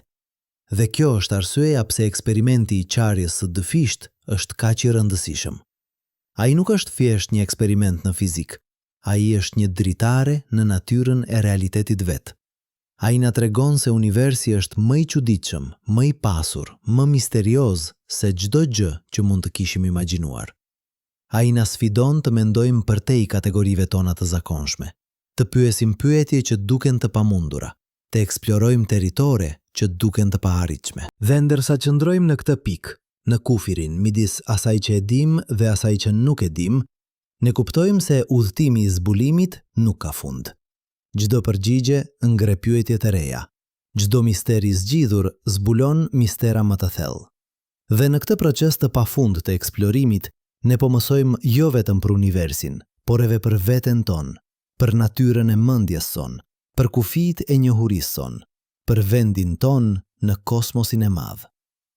Në vitin 2022, një ekip shkencëtarësh në Institutin e Teknologjisë në Kaliforni kreu një eksperiment që dukej se sfidonte vetë natyrën e kohës. Ata morën një sistem kuantik, një rrjet atomesh të ftohta gati në zero absolute, dhe e programuan atë për të evoluar përpara në kohë, pastaj menjëherë prapa. Dhe për një çast të shkurtër, ata arritën diçka të pabesueshme. Ata e kthyen shigjetën e kohës. Sistemi u kthye në një gjendje që ishte pothuajse identike me gjendjen e tij fillestare. Natyrisht, kjo nuk ishte udhëtim në kohë, në kuptimin e shkencë fantazisë, por ishte një demonstrim se në nivel kuantik, koha nuk është aq absolute sa ne mendonim. Ajo është një pronë emergjente, diçka që lind nga ndërveprimet e grimcave, jo një strukturë themelore e realitetit. Kjo na çon te një nga pyetjet më të thella që eksperimenti i qarjes së dëfisht ngre. Nëse vëzhgjimi ndryshon të kaluarën, siç na tregon eksperimenti i zgjedhjes së vonuar, atëherë çfarë është koha në të vërtetë? A është ajo një rrjedh nga e kaluara në të ardhmen, apo është diçka më komplekse, një rrjet i ndërthurur i ngjarjeve ku shkaku dhe pasoja nuk janë gjithmonë të qarta? Disa fizikanë argumentojnë se koha është një iluzion. Sipas kësaj pikpamjeje, e kaluara, e tashmia dhe e ardhmja ekzistojnë të gjitha njëkohësisht në një univers 4-dimensional që quhet bloktimi i universit. Nuk ka asnjë tani objektiv që lëviz përmes kohës. Ka vetëm një strukturë statike ku të gjitha ngjarjet ekzistojnë një lloj. Ajo që ne përjetojmë si rrjedhja e kohës është thjesht mënyra se si vetëdia jon lëviz përmes kësaj strukture.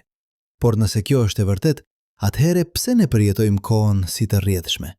Pse kujtojmë të kaluarën, por jo të ardhmen? Pse shkaku gjithmonë duket se vjen para pasojës? Përgjigja mund të qëndrojë në një koncept të quajtur entropi, një masë e çrregullimit në një sistem. Ligji i dytë i termodinamikës na tregon se entropia e një sistemi të mbyllur gjithmonë rritet me kalimin e kohës. Kjo është arsyeja pse një gotë e thyer nuk rimontohet vetë. Pse tymi përhapet në vend që të përqendrohet, pse ne plakemi në vend që të ringjallemi. Por këtu është paradoksi. Ligjet themelore të fizikës, si mekanika kuantike ashtu edhe relativiteti, janë të kthyeshme në kohë. Nëse luani një proces fizik prapa, ai ende respekton ligjet. Kjo do të thotë se shigjetën e kohës, dallimi midis së kaluarës dhe së ardhmes, nuk vjen nga ligjet themelore. Ajo vjen nga kushtet fillestare të universit. Universi filloi në një gjendje të entropisë jashtëzakonisht të ulët, një gjendje organizuar në mënyrë të jashtëzakonshme, dhe që atëherë entropia ka qenë duke u rritur, duke krijuar shigjetën e kohës që ne përjetojmë. Por pse filloi universi në një gjendje të entropisë së ulët? Kjo është një nga pyetjet më të mëdha të pasgjidhura në kozmologji. Disa fizikanë argumentojnë se ishte thjesht një rastësi, një fluktim i jashtëzakonshëm i probabilitetit. Të tjerë argumentojnë se duhet të ketë një shpjegim më të thellë, ndoshta një mekanizëm në fizikën e universit të hershëm që e detyroi atë të fillojë në një gjendje të organizuar. Dhe këtu është ku gjërat bëhen vërtet interesante. Sepse nëse universi filloi në një gjendje të entropisë të ulët, Atëherë, çdo gjë që ka ndodhur që atëherë, çdo yll që ka ndriçuar, çdo planet që është formuar, çdo jetë që ka evoluar, çdo mendim që ke pasur, është një pasojë e atij kushti fillestar. Ju jeni një model kompleks i organizuar që lindi nga rritja e entropisë. Vetdia juaj është një mënyrë që universi po përjeton veten e vet, ndërsa rrjedh nga rregull në të rregullim. Kjo na çon te një ide e thellë. Ndoshta qëllimi i universit, nëse mund të flasim për një qëllim, nuk është të arrijë një gjendje përfundimtare. Ndoshta ai është procesi vet. Procesi i krijimit të kompleksitetit, i krijimit të strukturës, i krijimit të jetës dhe vetdijes. Dhe në këtë proces, çdo moment është unik. Çdo konfiguracion i grimcave që përbëjnë trupin tënd, çdo model i shkëndijave nervore që krijon mendjet e tua, çdo përvojë që ke, të gjitha janë momente të pazvendësueshme në evolucionin e universit nga rregull në të rregullim. Por tani le të kthehemi te pyetja që ka qenë në zemër të gjithë kësaj historie. Çfarë roli luan vëzhguesi? Eksperimenti i qarjes së dyfisht na tregon se vëzhgimi ndryshon realitetin. Eksperimenti i zgjedhjes së vonuar na tregon se vëzhgimi mund të ndikojë në të kaluarën. Ndërthurja kuantike na tregon se grincat mund të jenë të lidhura në mënyra që te i kalojnë hapësirën. Dhe tani, me një shekull të mekanikës kuantike pas nesh, ne duhet të pyesim: a kemi mësuar vërtet diçka themelore për natyrën e realitetit? Apo jemi thjesht duke përshkruar mënyrën se si ne ndërveprojmë me realitetin? Kjo është një pyetje që kanë ndarë fizikanët për dekada.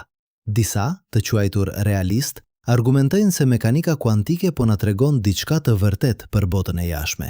Grincat vërtet ekzistojnë në superpozicione. Ndërthurja vërtet krijon korrelacione jo lokale. Realiteti në nivel kuantik vërtet është probabilistik dhe i papërcaktuar. Kjo nuk është vetëm një kufizim i njohurisë son. Kjo është natyra e realitetit vet. Të tjerë, të quajtur instrumentalist, argumentojnë se mekanika kuantike është thjesht një mjet për të bërë parashikime. Ajo na tregon se çfarë do të shohim kur bëjmë matje, por nuk na tregon se çfarë vërtet ekziston midis matjeve. Pyetja: çfarë po bën elektroni kur askush nuk po e vëzhgon? Është pa kuptim. Sepse nëse askush nuk po e vëzhgon, atëherë nuk ka asnjë fakt i çështjes. Dhe pastaj ka një pozicion të tretë. Një pozicion që po fiton terren në vitet e fundit. Kjo pikpamje sugjeron se dalimi midis realitetit objektiv dhe përvojës subjektive është i rrem. Nuk ka një realitet objektiv që ekziston pavarësisht nga vëzhguesit. Dhe nuk ka vëzhgues subjektiv që janë të ndarë nga realiteti. Në vend të kësaj, ka një proces i vetëm i ndërthurur, ku vëzhguesit dhe realiteti bashkëkrijojnë njëri tjetrin. Kjo ide quhet relacionizëm kuantik dhe ajo ka rënjë në punën e fizikanit italian Carlo Rovelli. Sipas kësaj pikpamjeje, vetit e një sistemi kuantik nuk janë absolute. Ato janë relative ndaj sistemeve të tjera. Një elektron nuk ka një pozicion absolute. Ai ka një pozicion relativ ndaj një detektori. Ai nuk ka një rrotullim absolut. Ai ka një rrotullim relativ ndaj një aparati matës. Dhe kjo do të thotë se realiteti nuk është i bërë nga objekte me veti absolute. Ai është i bërë nga marrëdhënie midis sistemeve. Kjo është një ide radikal, por ajo zgjidh shumë nga paradokset e mekanikës kuantike. Ajo shpjegon pse vëzhgjimi duket se ndryshon realitetin, sepse realiteti është thelbësisht relacional. Ajo shpjegon pse ndërthurja krijon korrelacione, sepse grincat e ndërthurura janë në një marrëdhënie të veçantë me njëra tjetrën. Dhe ajo shpjegon pse nuk mund të flasim për realitetin objektiv, sepse realiteti është gjithmonë relativ ndaj një vëzhguesi. Por kjo ngre një pyetje shqetësuese. Nëse realiteti është relacional, atëherë çfarë ndodh kur nuk ka vëzhgues? Para se të ekzistonte jeta, para se të ekzistonte vetëdia, çfarë ishte universi? A ishte ai në një superpozicion gjigant? Apo ka pasur një lloj vëzhgimi që ndodhte edhe pa qenie të vetëdijshme? Relacionizmi kuantik ka një përgjigje. Edhe pa qenie të vetëdijshme, sistemet fizike vëzhgojnë njëri tjetrin. Kur dy atome ndërveprojnë, ato po vëzhgojnë njëri tjetrin në një kuptim fizik. Kur një foton godet një elektron, Ata po matën njëri tjetrin. Vëzhgjimi nuk kërkon vetë dije, ai kërkon vetëm ndërveprim fizik. Dhe universi ka qenë plot me ndërveprime që nga fillimi. Kjo do të thotë se universi ka qenë duke krijuar realitet që nga Big Bang. Çdo ndërveprim midis grimcave është një akt i krijimit, një moment ku një superpozicion kolapson në një rezultat të caktuar, relativ ndaj sistemeve të përfshira. Ve gjatë 14 miliard viteve, trilionat mbi trilionat e këtyre akteve të krijimit kanë ndërtuar strukturën komplekse të realitetit që ne shohim sot. Por tani le të pyesim, çfarë do të thotë kjo për ne? Jo si fizikan, por si qenie njerëzore që përjetojnë realitetin çdo ditë. Nëse realiteti është relacional, nëse vëzhgjimi krijon realitet, nëse ne jemi pjesë e një procesi të ndërthurur të bashkëkrijimit, atëherë çfarë përgjegjësie kemi? Kjo nuk është një pyetje shkencore. Kjo është një pyetje etike. Por ajo lind drejt për drejt në shkenca, sepse nëse ne jemi vërtet bashkëkrijues të realitetit, atëherë zgjedhjet që bëjmë rëndësinë, jo vetëm për ne, por për strukturën e realitetit vet. Çdo vëzhgjim që bëjmë, çdo matje që kryejmë, çdo ndërveprim që kemi, të gjitha janë akte të krijimit që formsojnë universin. Dhe këtu është ku shkenca takon filozofin, ku fizika takon etikën, ku njohja takon përgjegjësinë. Sepse nëse ne jemi vërtet pjesë e një procesi të ndërthurur të krijimit, atëherë ne nuk mund të jemi spektator pasiv. Ne jemi pjesëmarrës aktiv. Dhe mënyra se si ne zgjedhim të vëzhgojmë, mënyra se si ne zgjedhim të ndërveprojmë, mënyra se si ne zgjedhim të jetojmë, të gjitha këto formsojnë realitetin që po krijohet. Por let jemi të sinqert për diçka. Unë e kuptoj plotësisht nëse ju jeni duke menduar, kjo tingëllon si pseudoshkencë. Kjo tingëllon si sekreti, si ligji i tërheqjes, si të gjitha ato ide të epokës së re që pretendojnë se mendimet tuaja krijojnë realitetin tuaj. Dhe keni të drejtë të jeni skeptik, sepse ka një dallim të madh, një hendek i pashkputshëm midis asaj që na tregon mekanika kuantike dhe asaj që pretendojnë këto ide populore. Mekanika kuantike na tregon se vëzhgjimi ndikon në sistemet kuantike në shkallën e atomeve dhe grimcave subatomike. Ajo nuk na tregon se mendimet tuaja mund të manifestojnë një makinë të re ose të shërojnë kancerin. Ajo nuk na tregon se energjia pozitive tërheq rezultate pozitive. Këto janë keqkuptime, shtrembërime të shkencës së vërtet për qëllime komerciale ose ideologjike. Realiteti është ky. Truri juaj është një sistem makroskopik. Ai përbëhet nga miliarda neurone, secili i përbër nga triliona atome. Në këtë shkallë, efektet kuantike janë pothuajse plotësisht të shuar nga dekoherenca. Mendimet tuaja nuk mund të ndikojnë drejt për drejt në ngjarjet kuantike në botën e jashtme. Ju nuk mund të kolapsoni funksionin e valës të një elektroni në një yll të largët thjesht duke menduar për të. Por dhe ky është një por i madh. Mendimet tuaja ndikojnë në veprimet tuaja. Veprimet tuaja ndikojnë në botën përreth jush. Dhe bota përreth jush është e bërë nga sisteme kuantike që ndërveprojnë vazhdimisht. Kështu që në një kuptim të tërthort, shumë të tërthort, mendimet tuaja ndikojnë në realitetin jo përmes ndonjë force mistike, por përmes zinxhirit kauzal të zakonshëm të vendimeve dhe veprimeve. Kjo është arsyeja pse është kaq e rëndësishme të jemi të qartë për atë që shkenca vërtet na tregon. Mekanika kuantike është e mahnitshme, mjaftueshëm pa pasur nevojë ta egzagjerojmë. Ajo na tregon se realiteti është më i çuditshëm, më i pasur, më misterioz se çdo gjë që mund të kishim imagjinuar. Por ajo nuk na tregon se ne jemi zota që krijojnë realitetin me mendjet tona. Ajo na tregon se ne jemi pjesë e një procesi të ndërthurur të krijimit, një proces që përfshin çdo grimc në univers, jo vetëm mendimet tona. Dhe kjo në një mënyrë është edhe më e mahnitshme, sepse ajo do të thotë se ne nuk jemi të veçantë. Ne nuk jemi jashtë natyrës, duke vëzguar nga larg. Ne jemi brenda natyrës, pjesë e saj, të thurur në strukturën e saj. Çdo atom në trupin tuaj u krijua në zemrën e një ylli. Çdo mendim që keni varet nga procese kuantike që lidhen me strukturën themelore të realitetit. Ju nuk jeni të ndarë nga universi. Ju jeni një mënyrë që universi po përjeton veten e vet. Tani, le të shkojmë në kulmin e kësaj historie. Le të pyesim, çfarë është maksimumi i asaj që ne mund të dimë? Ku janë kufitë e njohurisë njerëzore? A ka pyetje që ne nuk mund t'i përgjigjemi kurrë, jo sepse nuk jemi mjaft të zgjuar, por sepse pyetjet vet janë përtej kufive të shkencës. Merrni për shembull pyetjen: pse ekziston diçka në vend të asgjëje? Kjo është një nga pyetjet më të vjetra në filozofi, dhe shkenca ka bërë progres të mahnitshëm në kuptimin e asaj që ekziston. Grimcat, fushat, ligjet e fizikës. Por ajo nuk mund të përgjigjet pse këto gjëra ekzistojnë. Në radhë të parë, çdo shpjegim shkencor merr për të mirëqenë ekzistencën e diçkaje, ligjet e fizikës, kushtet fillestare, strukturën matematikore. Por pse duhet të ekzistojnë ligje? Pse duhet të ketë kushte fillestare? Pse duhet të ketë një strukturë matematikore? Disa filozofë argumentojnë se kjo pyetje është pa kuptim, se ekzistenca nuk është një pronë që gjërat mund ta kenë ose të mos e kenë. Të tjerë argumentojnë se pyetja është e vlefshme, por e papërgjithshme, se ka një hendek shpjegues midis fakteve dhe vlerave, midis është dhe duhet. Ve të tjerë ende argumentojnë se përgjigja qëndron në një realitet më të lartë, një zot, një parim krijues, një strukturë metafizike që shpjegon pse ekziston universi fizik. Por këtu është gjëja. Mekanika kuantike na ka mësuar se realiteti është më i çuditshëm se intuicioni ynë. Ajo na ka mësuar se pyetje që duken të thjeshta, si kuot ku është elektroni, mund të mos kenë përgjigje të thjeshta.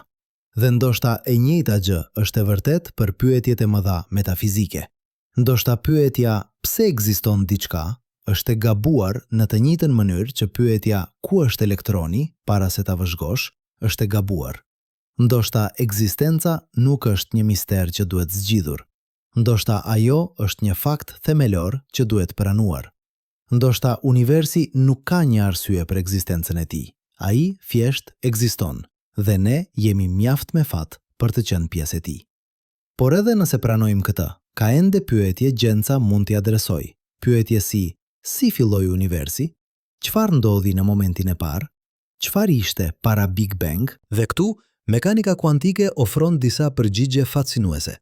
Në vitet 1980, fizikani Stephen Hawking dhe matematikani Roger Penrose provuan një teorem që tregon se nëse relativiteti i përgjithshëm është i saktë, atëherë universi duhet të ketë pasur një fillim, një moment ku hapësira dhe koha vetë filluan të ekzistojnë. Ky moment quhet singulariteti i Big Bang dhe ai përfaqëson një kufi të shkencës. Sepse në singularitet ligjet e fizikës shemben. Dendësia bëhet e pafundme, temperatura bëhet e pafundme, dhe ekuacionet tona nuk mund të na tregojnë se çfarë ndodhi. Por mekanika kuantike mund të ofrojë një rrugdalje, sepse në shkallën e Planck, shkalla ku efektet kuantike të gravitetit bëhen të rëndësishme, hapësira dhe koha mund të mos jenë të vazhdueshme. Ato mund të jenë të kuantizuara, të bëra nga njësi diskrete. Dhe në këtë shkallë, koncepti i një singulariteti mund të mos ketë kuptim. Në vend të një pike të pafundësisht të dendur, mund të ketë pasur një rajon të vogël por të fundëm të hapësirë-kohës kuantike. Kjo ide ka quar në disa propozime fascinuese.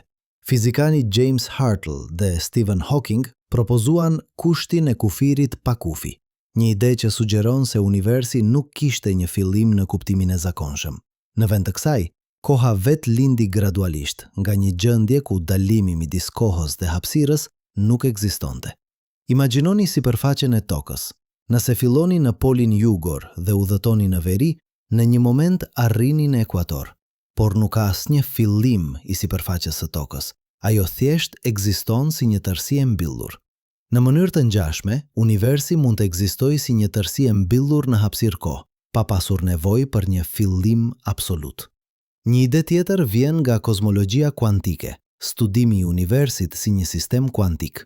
Sipas kësaj qasjes, universi i hershëm ishte në një superpozicion të gjitha gjendjeveve të mundshme. Dhe ajo që ne quajmë Big Bang ishte një lloj matjeje, një moment ku superpozicioni kolapsoi në një gjendje të caktuar. Por kush ose çfarë bëri matjen?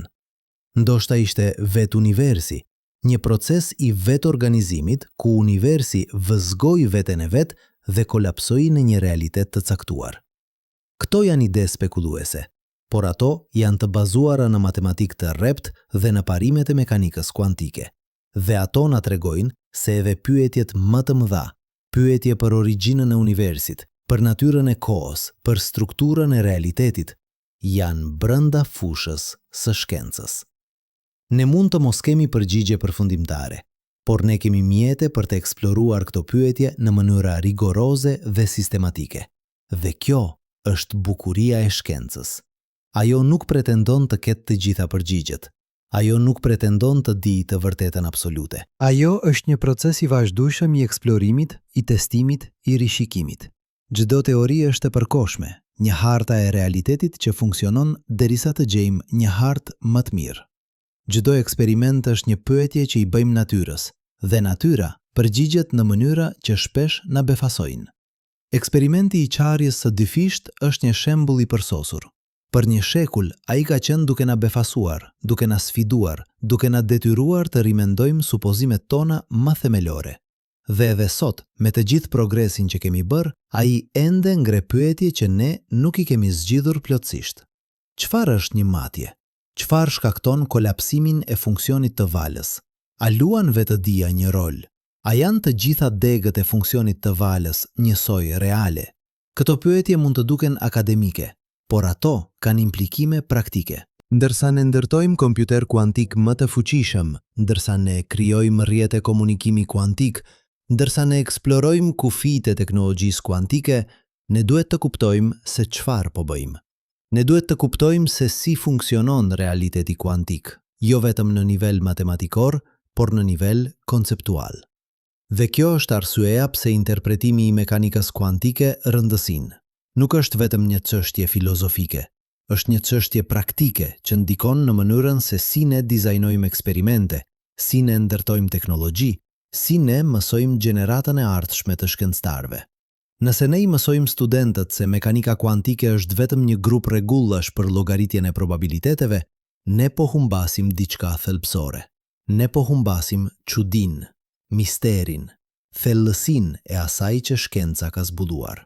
Sepse në fund, shkenca nuk është vetëm për të bërë parashikime.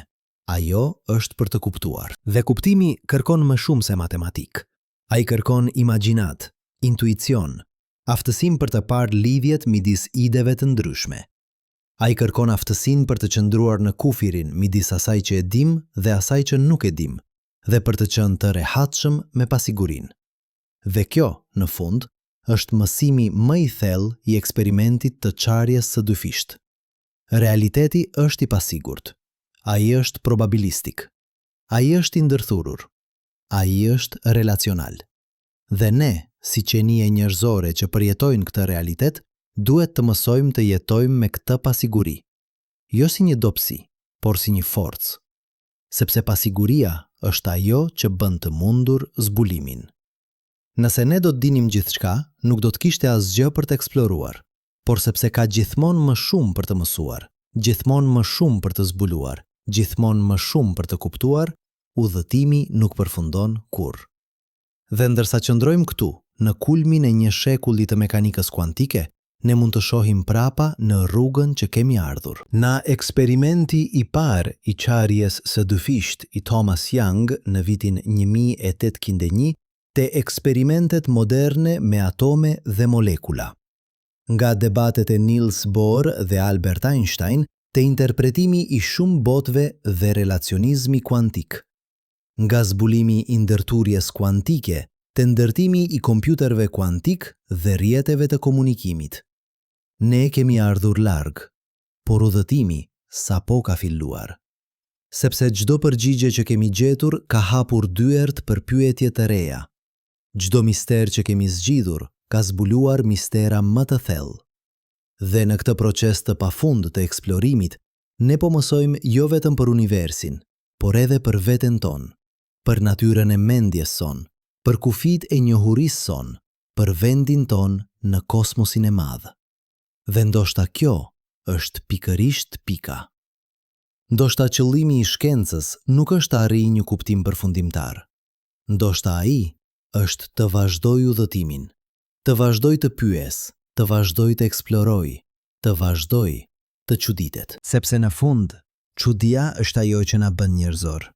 Aftësia për të parë një fenomen të thjesht, si drita që kalon përmes dy qarjeve, dhe për të parë në të një mister të thellë. Aftësia për të marrë një zbulim shkencor dhe për të përdorur atë si një dritare në natyrën e realitetit vet. Kjo është fuqia e eksperimentit të qarjes së dyfisht. Ai nuk është vetëm një eksperiment në fizik, ai është një dritare në shpirtin e shkencës, në procesin e zbulimit, në gëzimin e kuptimit, në udhëtimin e pafund drejt njohurisë. Dhe ndërsa vazhdojmë këtë udhëtim, ne mbajmë me vete mësimin e tij më të thellë. Realiteti është më i çuditshëm se çdo gjë që mund të kishim imagjinuar.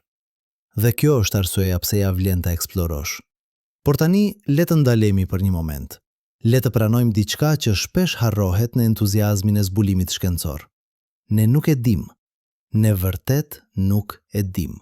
Pas një shekulli të mekanikës kuantike, pas mijëra eksperimenteve, pas dhjetra interpretimeve të ndryshme, ne ende nuk kemi një përgjigje definitive për pyetjen më themelore. Çfarë po ndodh vërtet kur një elektron kalon përmes dy qarjeve? A është ai në të dyja vendet njëkohësisht? A ndahet universi në dega të shumta? A krijon vëzhgjimi realitetin? Apo jemi thjesht duke bërë pyetjet e gabuara? Kjo nuk është një dështim i shkencës. Kjo është natyra e shkencës.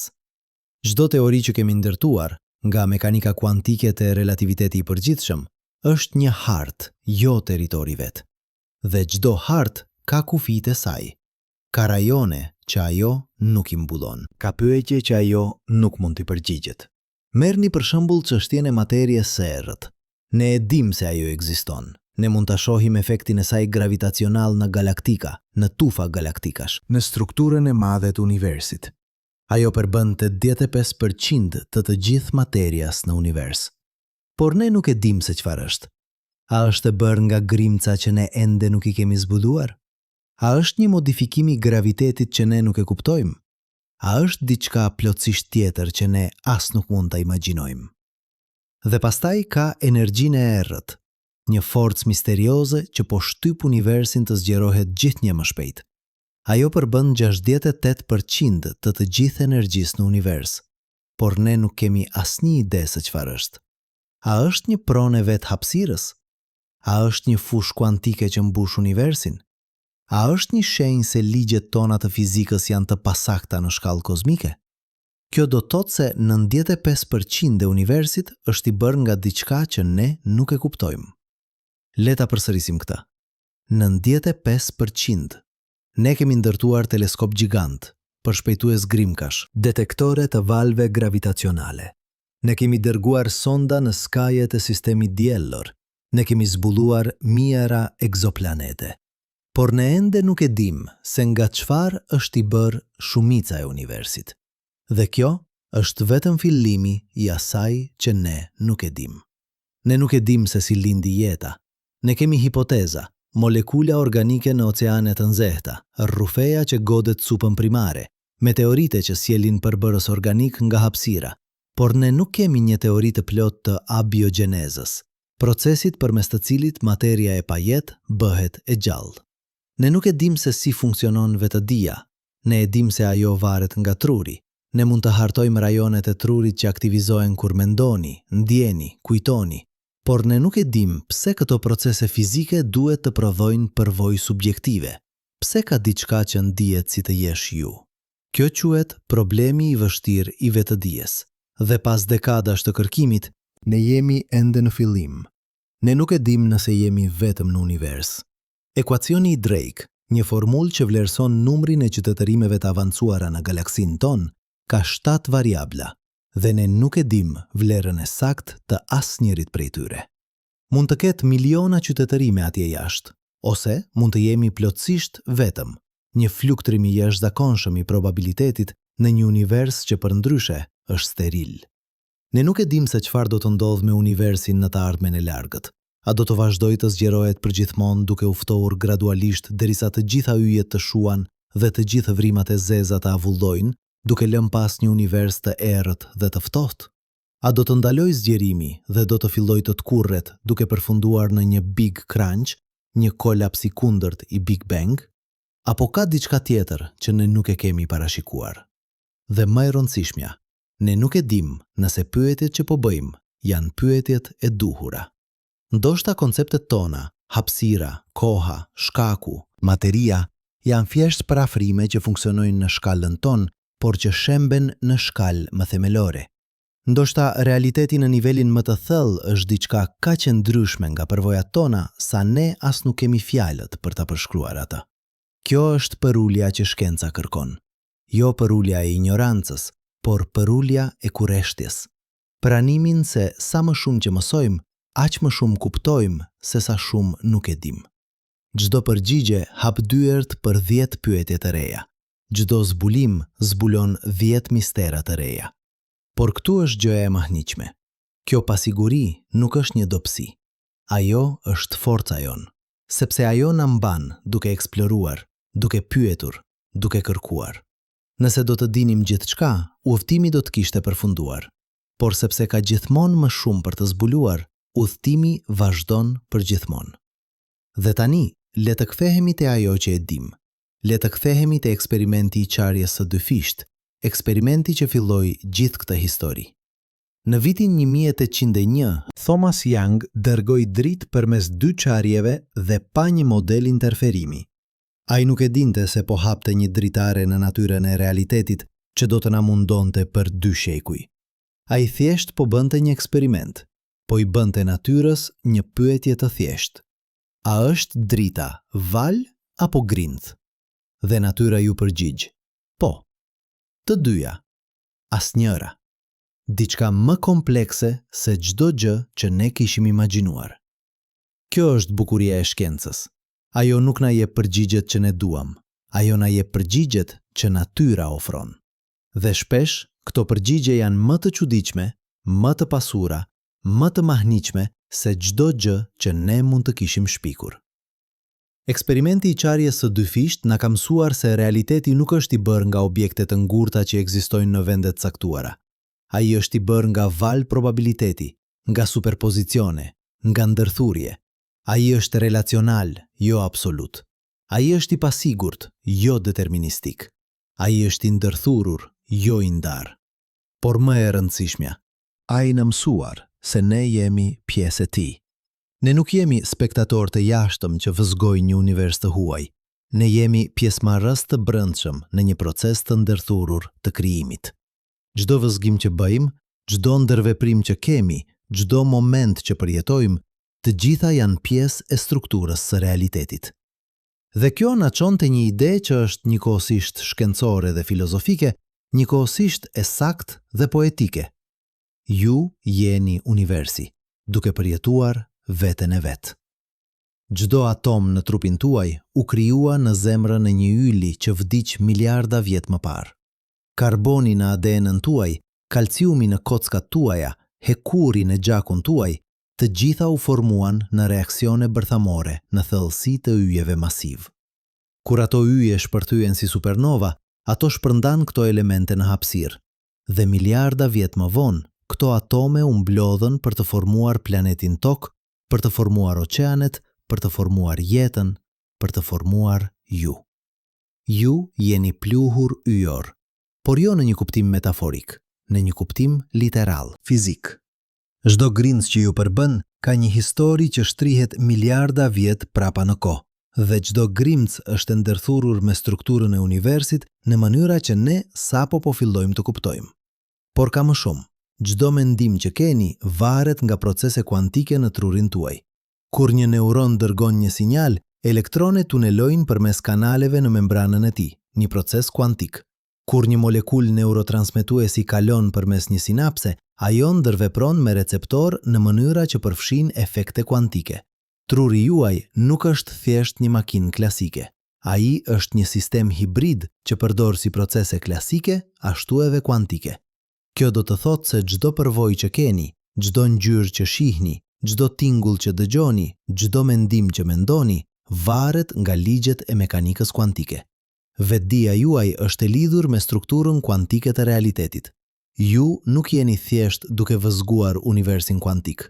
Ju jeni një shprehje e tij. Dhe kjo na çon te një realizim i thellë.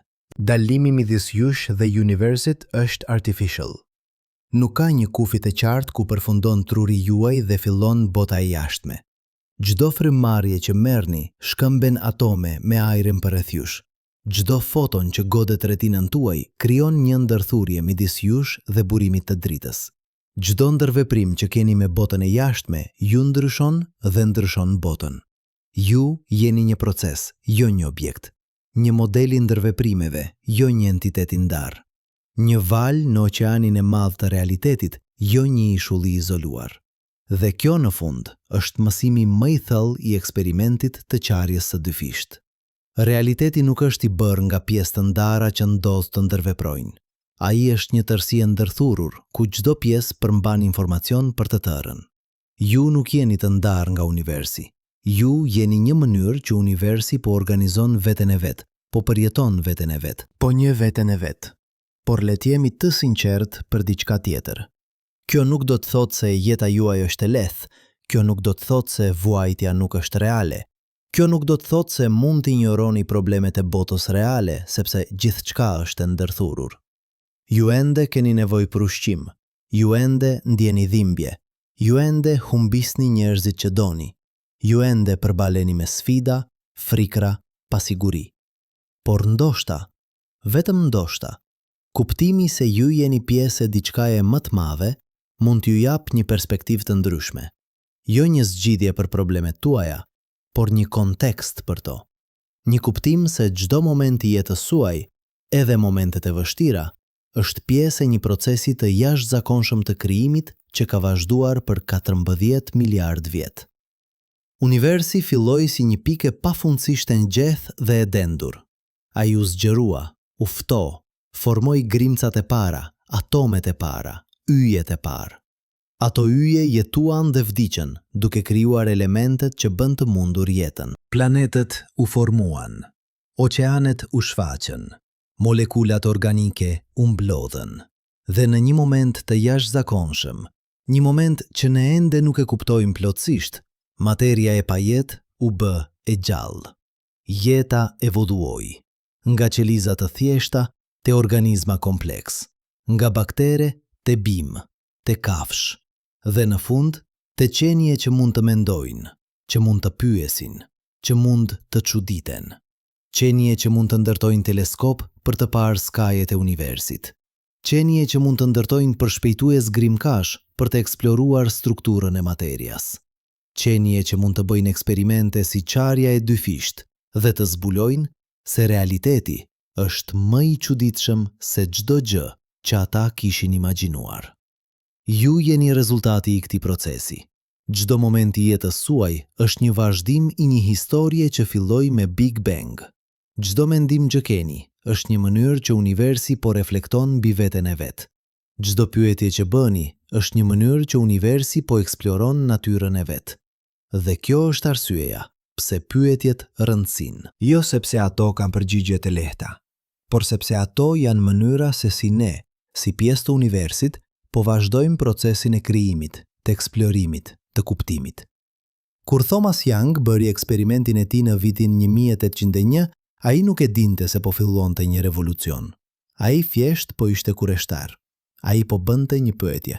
Dhe kjo pyetje çoi në pyetje të tjera, që quan në zbulime të tjera, që quan në teori të reja, që quan në teknologji të reja, që quan në mënyra të reja të menduarit për realitetin. Dhe tani, 2 shekuj më vonë, ne jemi ende duke bërë pyetje. Ne jemi ende duke eksploruar. Ne jemi ende duke zbuluar. Sepse kjo është ajo që bëjmë ne. Kjo është ajo që na bën njerëzor. Jo përgjigjet që kemi gjetur, por pyetjet që vazhdojmë të bëjmë. Pra, çfarë është realiteti? A është ai objektiv apo subjektiv? A është ai i fiksuar apo i krijuar?